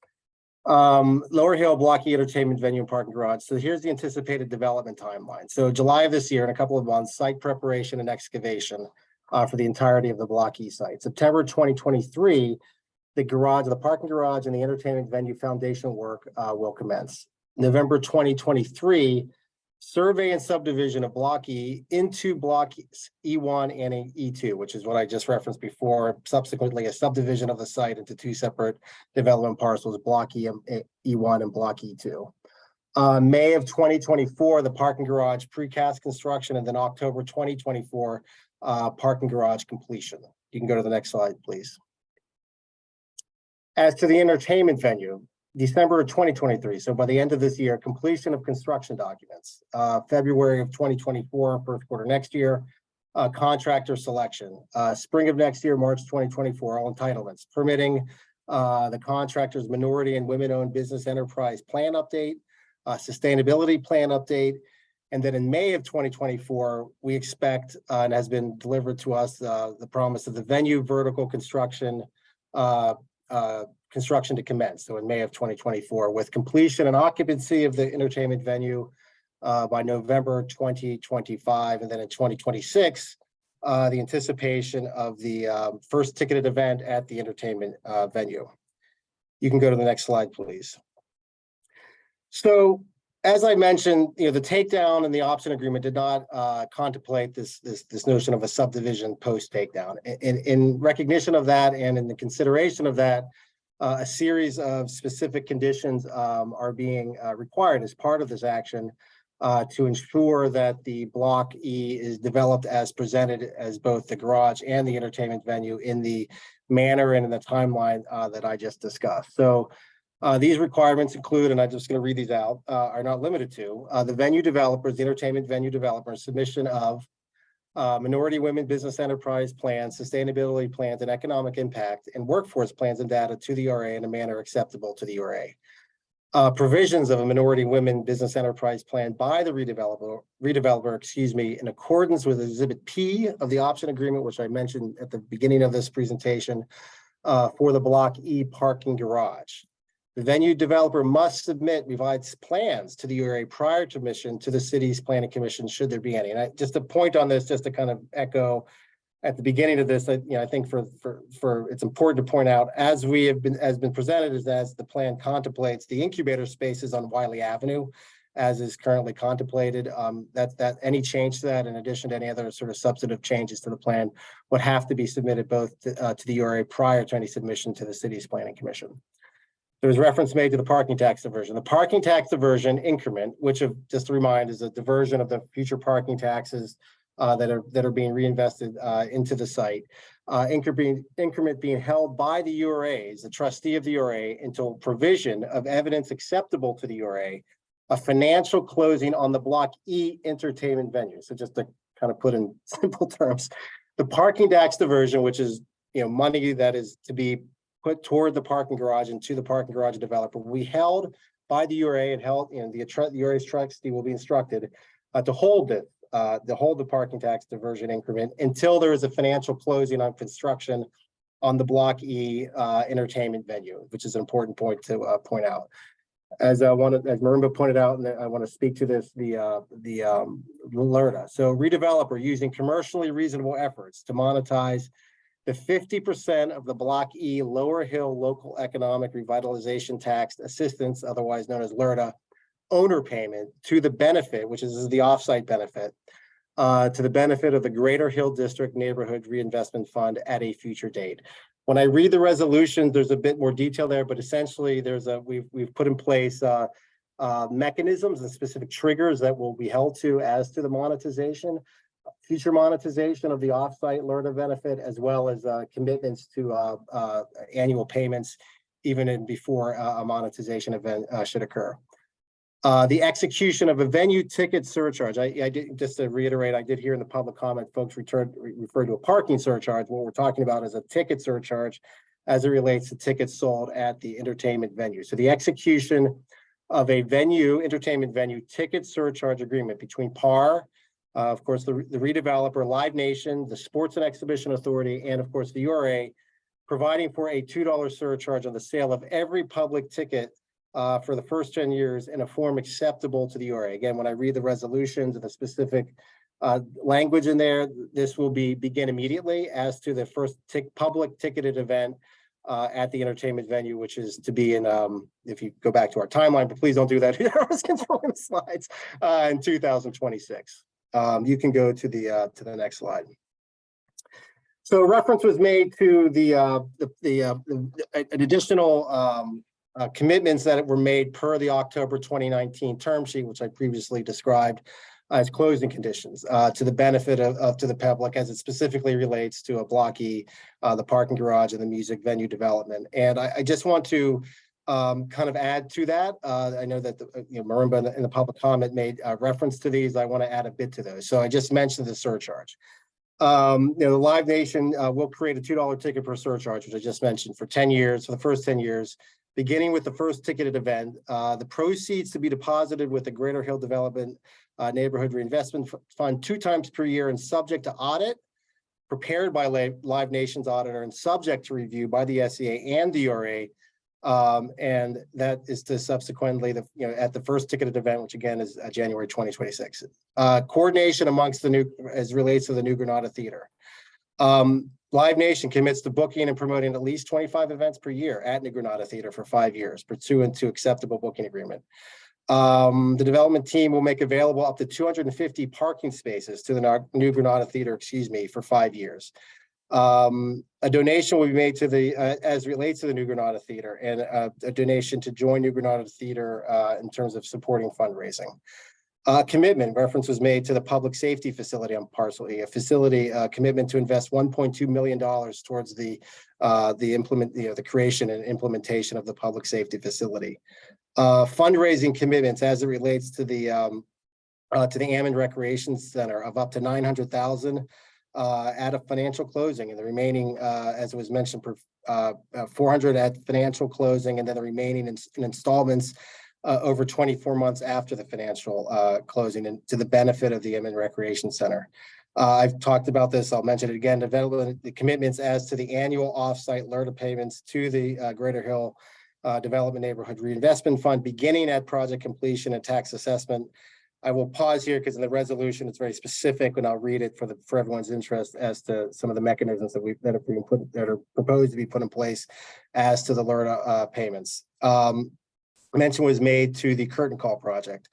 The curtain call project will allow for joint PAR and Hill CDC community meetings related to the curtain call and its location.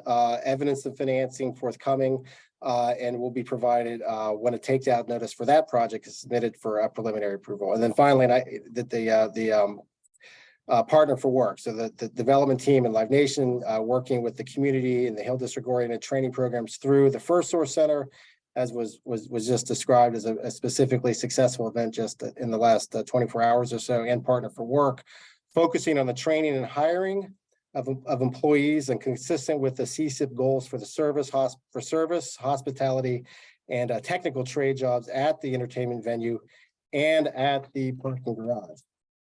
Stop there. You can go to the next slide. Okay, so for the public benefit, I think it's important there's a lot of resolutions here. To help, I think, clear what's actually being asked for authorization and consideration here by the board, there are essentially 4 resolutions. The first 3 resolutions carry the same exact sort of subconditions, so I'll only read those once, but what I'd like to do is read the first 3 resolutions and then the conditions that flow with each of the resolutions. So the first resolution is the approval of the Block E conceptual development plan. Resolution 2 is approval of parking partners, Roman numeral XX, large 3 I's, parking partners 23 Block E LLC as the Block E redeveloper. And then resolution 3 is approval of the takedown of Block E and all of the documents necessary to effectuate the takedown. In other words, the disposition contract related to Block E. I'll pause there, and I'm going to read these 5 conditions because they flow with each of those 3 resolutions that I just read.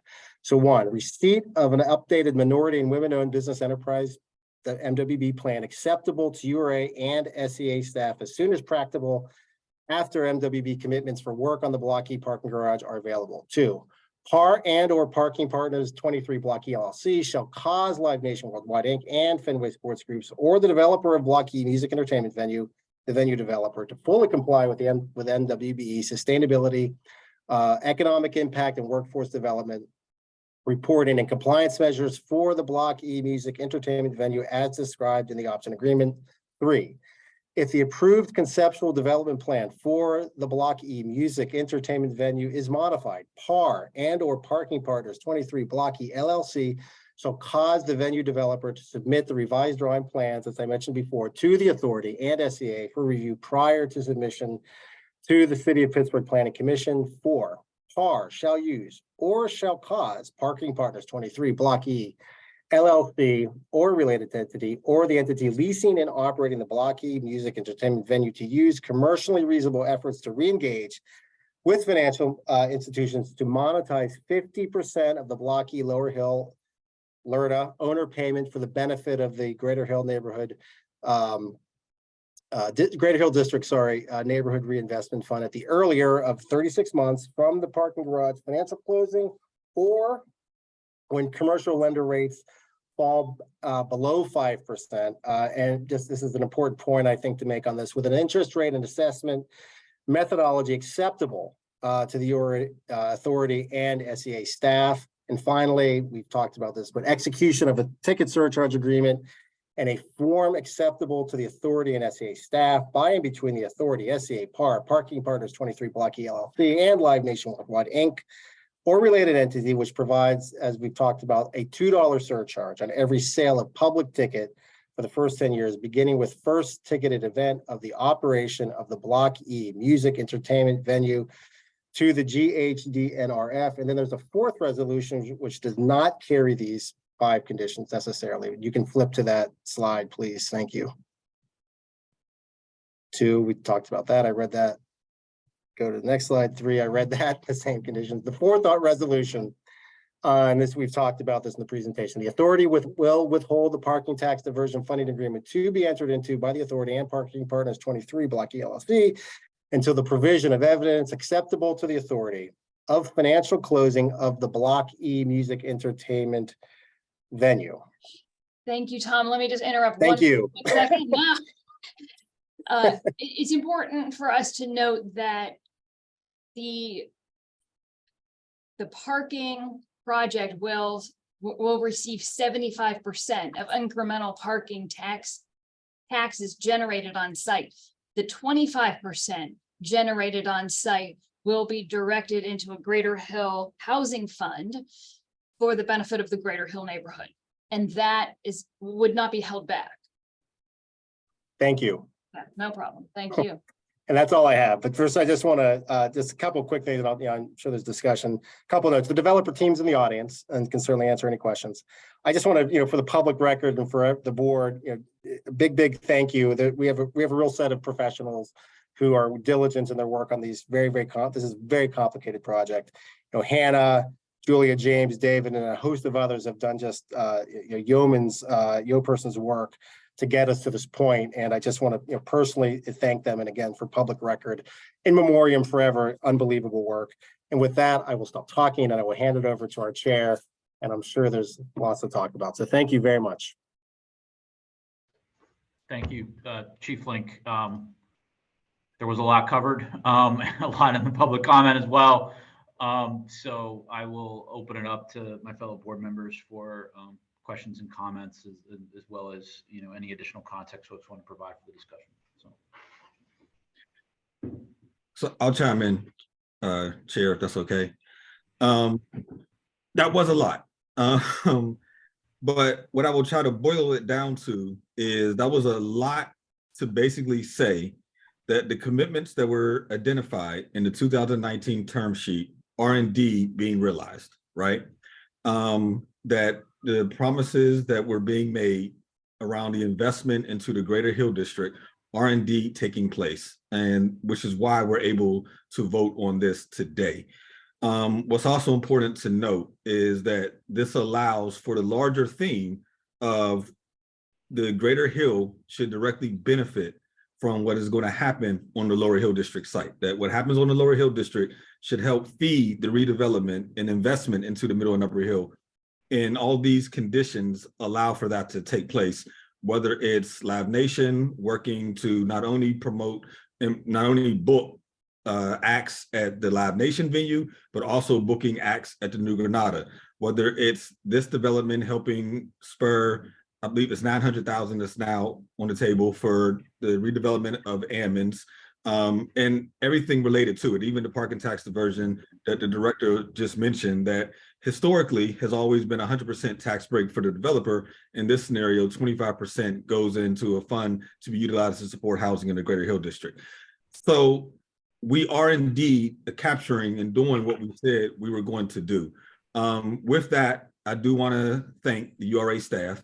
I know this has been hard and tough on many of you. So I want to thank you for your due diligence. I want to thank you for the time and efforts that you have put into this. Also want to thank members of the Executive Management Committee for their advocacy and for their continual push to do what we said we were going to do and realize these investments. I do want to thank the Hill CDC for their advocacy on behalf of the community, and even over these last few weeks, their continual pushing of elected officials to ensure that we were indeed delivering. And then I just want to lastly thank the Gainey administration, and even more specifically Cal, Jake Pollock, Jake Wheatley, because you all have also been on the phone going back and forth often 10, 15, 20 times a day, ensuring that we had all the appropriate language in place to indeed realize these commitments. I just want to thank all of you all's time and efforts to get us to where we are today. And then lastly, there were a number of questions that were in the chat regarding ARPA funding. And I know it's slightly separate, but it's also related.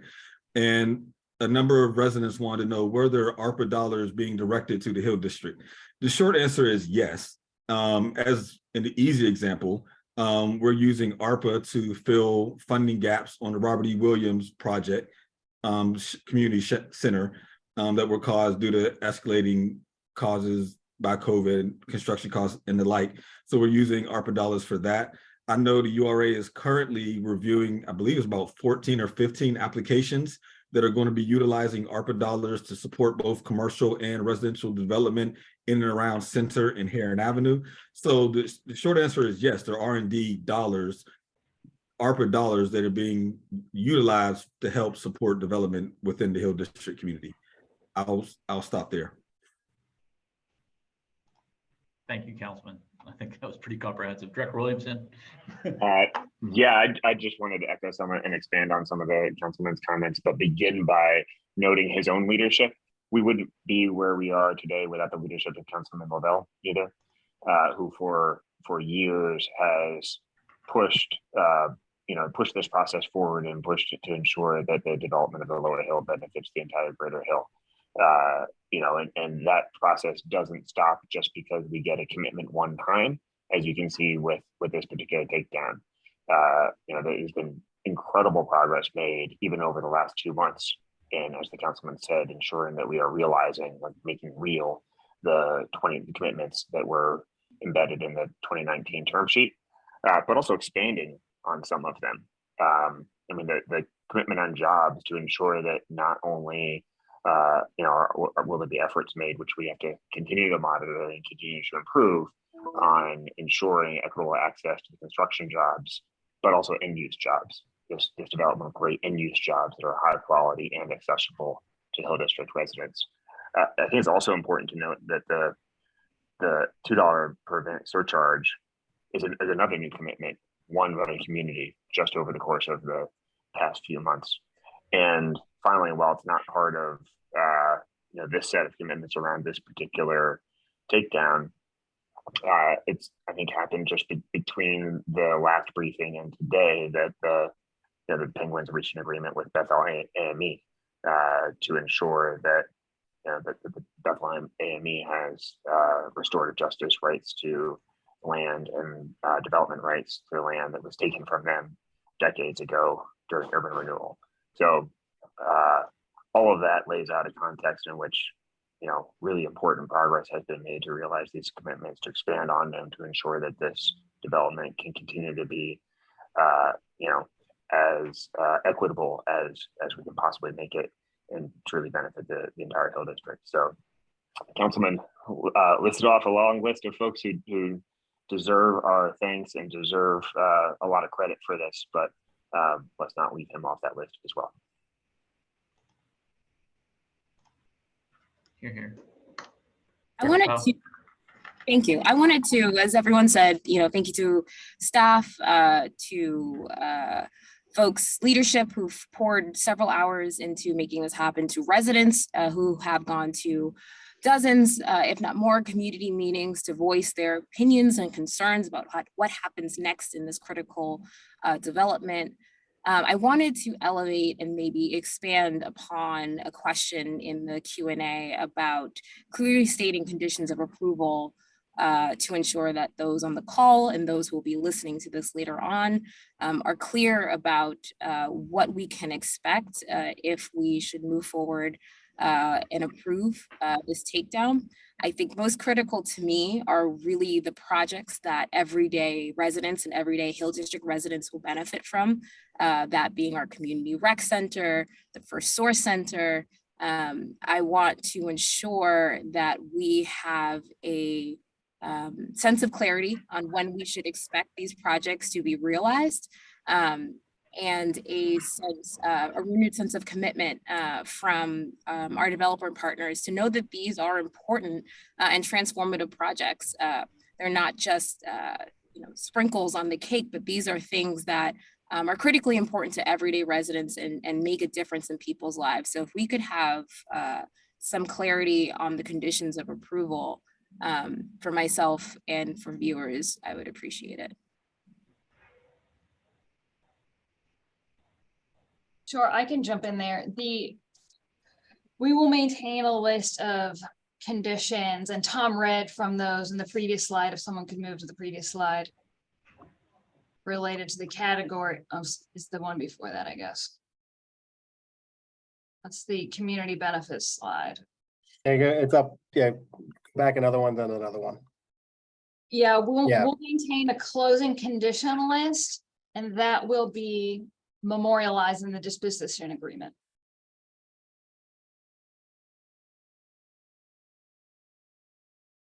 I mean, to the question in the chat and Director Powell's, before we take action, I think it probably makes sense for us to go through, what's spelled out on the subsequent slides in terms of the resolutions themselves.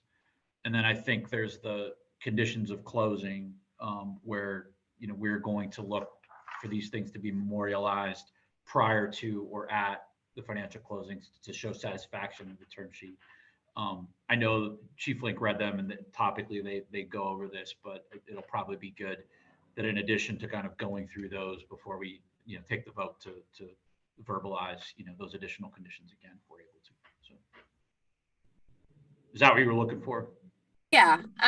Again, I think that these pieces are critically important to the project, and I know that there's a lot of moving pieces here, but having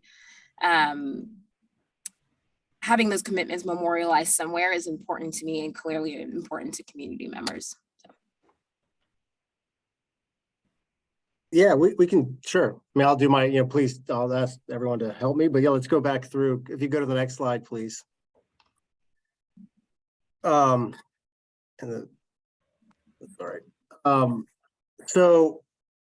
there are three separate resolutions here. Well, there's four actually, and three that sort of carry these same five sort of further conditions. And so, it's approval of the Block E plan, which we've talked, which is essentially, the parking garage and the entertainment venue as was just, as was at the beginning, right? So this is what's been approved. Approval of the developer of Parking Partners 23 Block LLC as the developer, which is the group that was described at the beginning, and then the takedown. And so, it's funny when I'll be honest with you, when I hear takedown, I have to think for a second. So when we say takedown, what we're saying is that the developer they have site control to develop this site. Right now, they can move forward to get full entitlements, get to their financial closings, and they will start building, right? And to the points earlier, this is the public action to allow for that to move forward. So just to kind of in simplest terms, that's essentially what we're allowing to happen. We use the term disposition contract. A disposition contract is essentially a contract between the authority and developers that outlines all conditions as to the development of the site. So it speaks to the development plan, which is described here. It speaks to all of these conditions. It speaks to the all those things necessary that have been presented to the URA, presented to the public, as to the development of the site. So one of the actions here is that takedown and the necessary documents, which is that agreement between the authority and the developer as to this development. And then resolution 4 doesn't carry these same 5 subconditions, but it's the parking tax funding agreement resolution. So to the question of what we can expect, what's been presented and what we can expect is the timeline I showed before. So we should expect the construction and the delivery of both the garage and the entertainment venue to commence and be delivered in the timeline that was presented.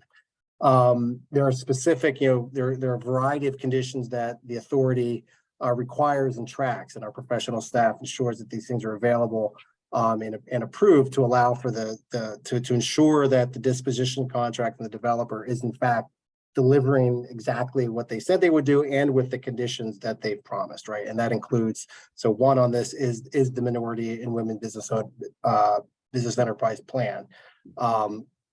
That includes number 2, to compliance with the plan, with also our sustainability plan, economic impact, and other workforce development reporting and compliance measures. So this will get memorialized in this contract that will be enforceable as to as between the developer and as to the URA.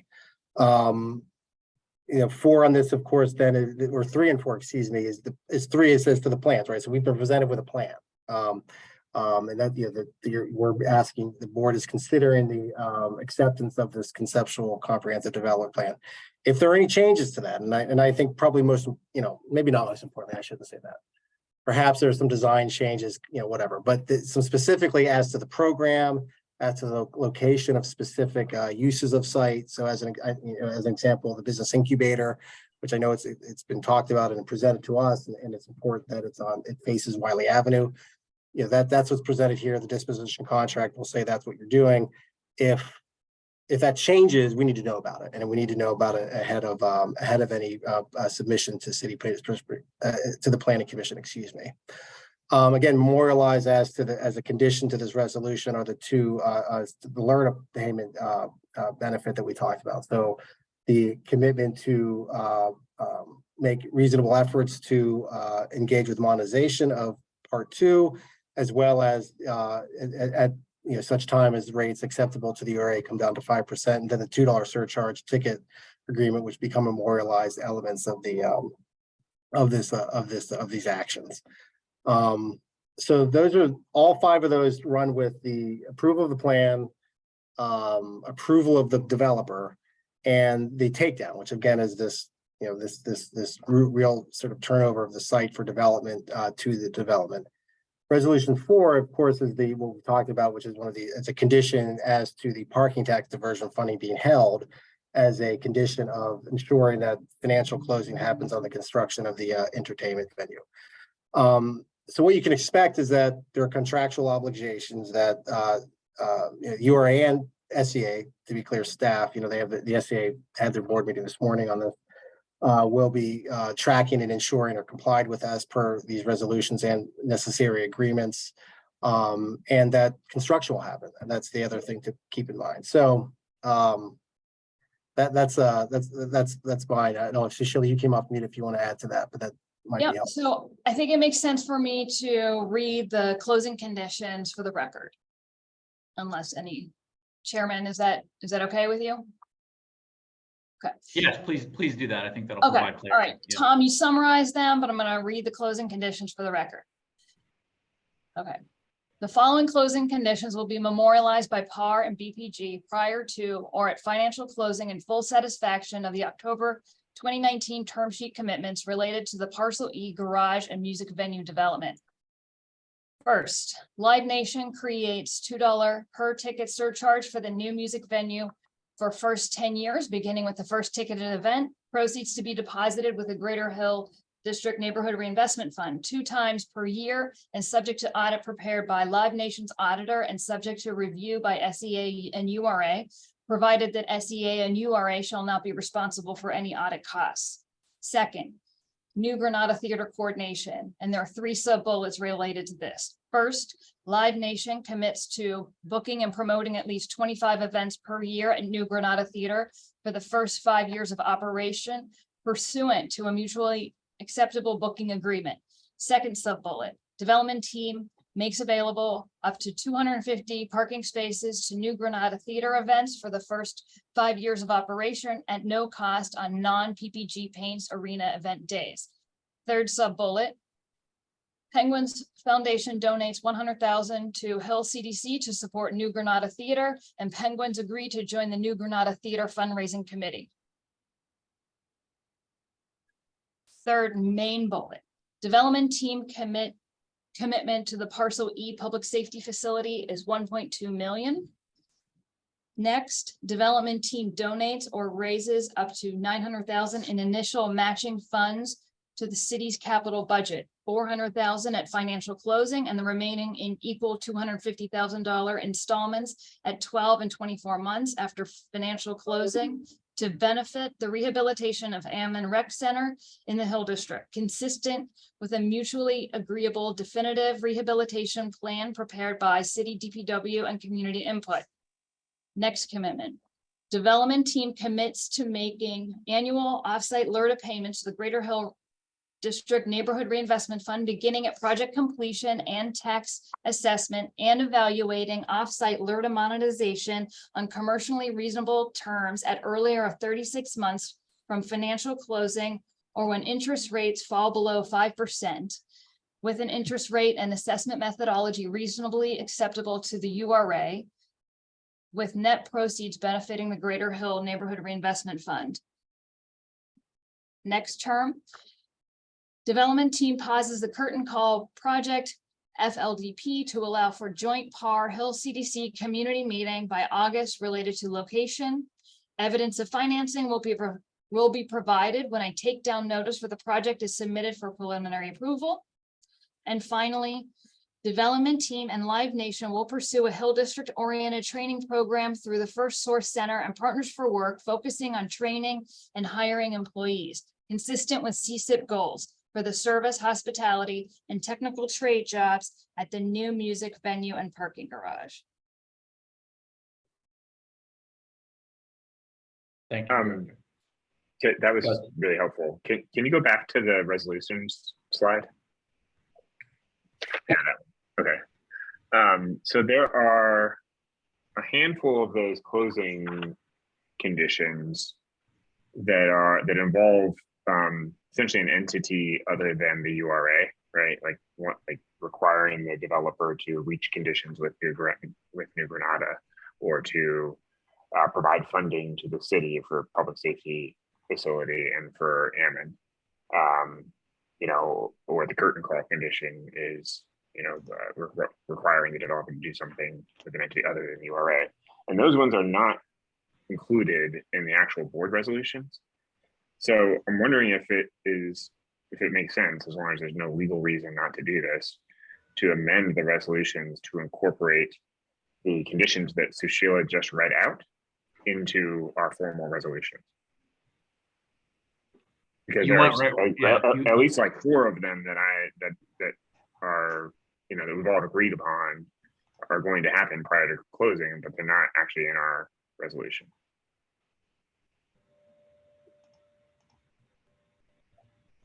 Is there any legal reason why we couldn't do that?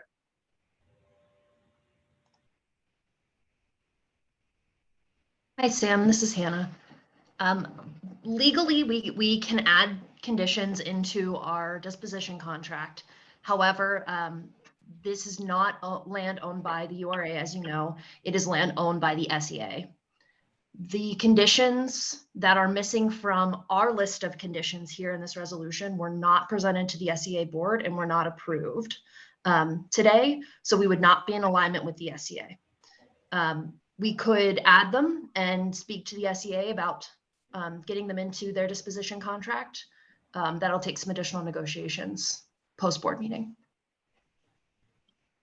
I second what Sam, I think is his question here. While if we do adopt, we would be out of alignment with the SEA. I do think it can be our responsibility on the back end to encourage the SEA as much as possible to mirror our resolutions. But I do think it is important for us to have clearly stated within our resolutions here and now our community benefits agreements that were so beautifully and lengthily stated by Sushila earlier. Yeah, exactly. I mean, I get that, but obviously an enormous amount of work has gone into reaching those agreements, and there's clearly a commitment on all sides to ensure that those conditions are met prior to closing. It feels like it's I don't know. I feel obligated to include them in our actual legal resolution to make sure that they have the full weight that they deserve. So I would agree with that. Yeah, I would make a motion to amend the resolution to incorporate by reference the complete list of closing conditions that Executive Director Nimani Sanger just read into the record. Second. Okay. So currently now we're just voting on amending the resolution just for clarity to the public and the record. May I ask a clarifying question, Kyle? Yeah, of course. We have these conditions placed on 3 of the resolutions: approval of the takedown of Block E, approval of the redeveloper, and approval of the conceptual redevelopment plan. Excuse me, conceptual development plan. Are we revising the conditions for all 3 of those so that they're consistent? Yes, that's how I intended my motion. Great, thank you. Okay. All those in favor of amending the resolution as described by Director Williamson? Aye. Aye. Aye. Any opposed or abstentions? Great. The motion carries. The resolutions, all 3 have been amended as described. I see that Rhea Thomas from the SEA is with us now too. So I don't know, Rhea, if you have any clarifying or additional from the SEA board meeting this morning for those that weren't there, how they entertained these conditions. Hi, can you all hear me? Yes. Okay, good afternoon, everyone. Yes, this is Rhea Thomas. I am the in-house counsel at the SEA. Our board meeting was earlier this morning, and how it was handled,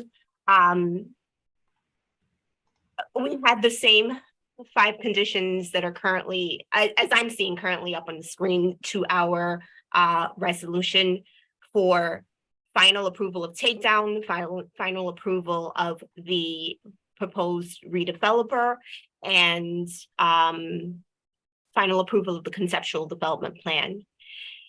We daylighted for our board the conditions that have been agreed to that were termed as community benefits between all parties that have previously been mentioned, the city, participation by the SEA and URA. Those were not included in our conditions in that they were being memorialized in other formats. As the option agreement is interpreted by us, there are things in which we can control, that being things that are required for a takedown, such as an MBE plan, such as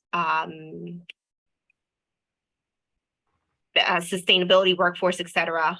And then by the LRTA declaration, the LRTA.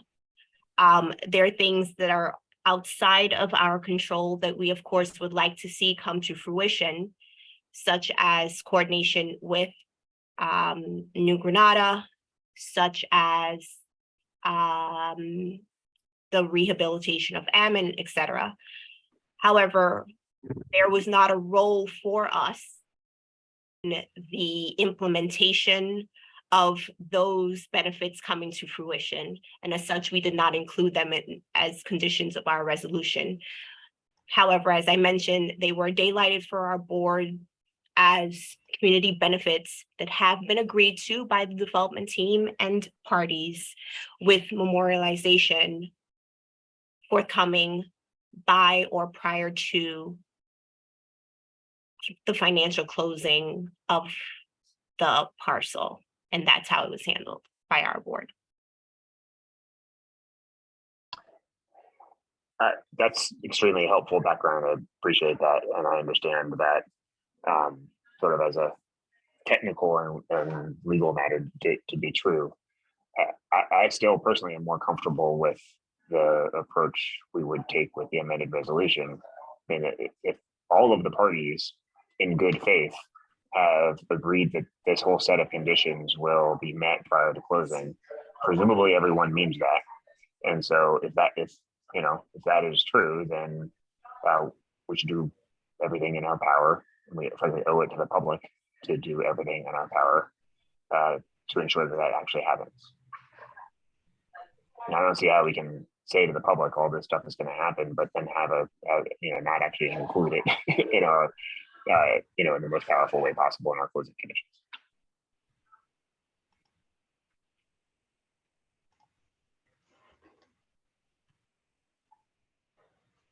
Yeah, I would agree, Sam, with that statement.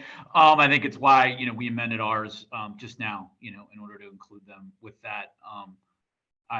For consistency's sake, I think it would be, we can have that conversation with the SEA in terms of what we need to do with them, for consistencies and the enforceability if there's one of us versus the other. But I think the fact that we have them in ours obviously helps to ensure that these things are going to move forward. So.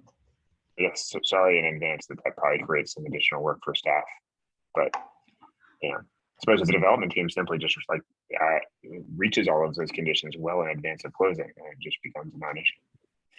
Yeah.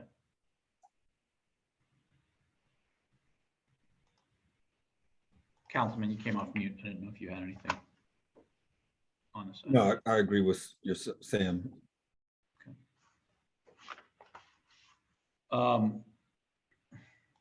We've covered even more now. I don't know if there's additional questions or comments. Go ahead, Councilman. Sorry. I'll make one last comment. And this is really directed for the development team. Moving forward, it'll be extremely beneficial for all parties if very early in the process, these developments are submitted and gone through the DRP process. And I will certainly do all I can to ensure that happens. That's it. Thank you, Councilman. I think from the discussion, from the interest and everyone's familiarity with the importance of the site, as we talk about any development on the 28 acres, there's a tremendous amount of work involved from a number of parties, folks on our team, the development team, and certainly the community. So I want to thank them for continuing to push us to do better and make sure that we are sort of being as equitable in our approach as possible. We know we can always get better. I think the term sheet that was agreed to, and I thank everyone who was on this board then for their leadership at the time, for laying that out, and the work that we've done recently to lay out terms to make good on what was agreed to over the last couple of weeks. Councilman, thank you for the words earlier, and certainly your leadership over these past few days, as well as our staff, and again the community for that. I know there's a lot of folks who have done work because it's their neighborhood and their community and they care about it, and that often goes unnoticed and uncompensated. So, thank you for doing that. And certainly, I know the CDC in particular has pushed us on this $2 surcharge, and the development team, did meet that commitment, even though it wasn't in the term sheet. So I thank them for acknowledging that, as well as moving forward on many of these important initiatives, and for sticking to the project.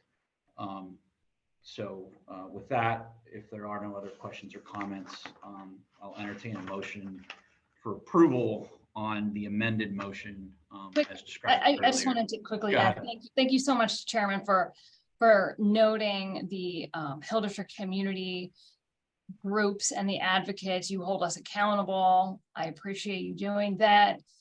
I want to thank the board, mayor's office, and the councilman for your leadership on this. And also, I want to thank BPG, PAR, and FSG for your continued engagement and your investment in our city. 500 construction jobs, 250 permanent jobs. You're allowing for walkability. You're connecting the Hill District with downtown. That's important. It needs to happen. So thank you so much. Well said. That's a great segue to a motion to approve the 3 resolutions as amended and the 4th as originally proposed. Second. All those in favor? Aye. Aye. Aye. Any opposed? Any abstentions? Then the motion carries. Motions carry, pardon me. Thank you, everyone. Moving on in the agenda now. Lastly, we have our disclosures agenda. If any questions or comments from the board on the disclosures agenda? Entertain a motion to approve in its entirety. So moved. Second. Do we have a second? Yeah, second. All those in favor? Aye. Aye. Any opposed or abstentions? And the motion carries. Motion to adjourn our May regular board meeting. And the longest one we've had in a while. So moved. It was, we are adjourned. All right. Thank you, everyone. Thank you to the public and everyone who came and gave comment today. Appreciate your engagement on this, and look forward to seeing everyone next month. Thank you.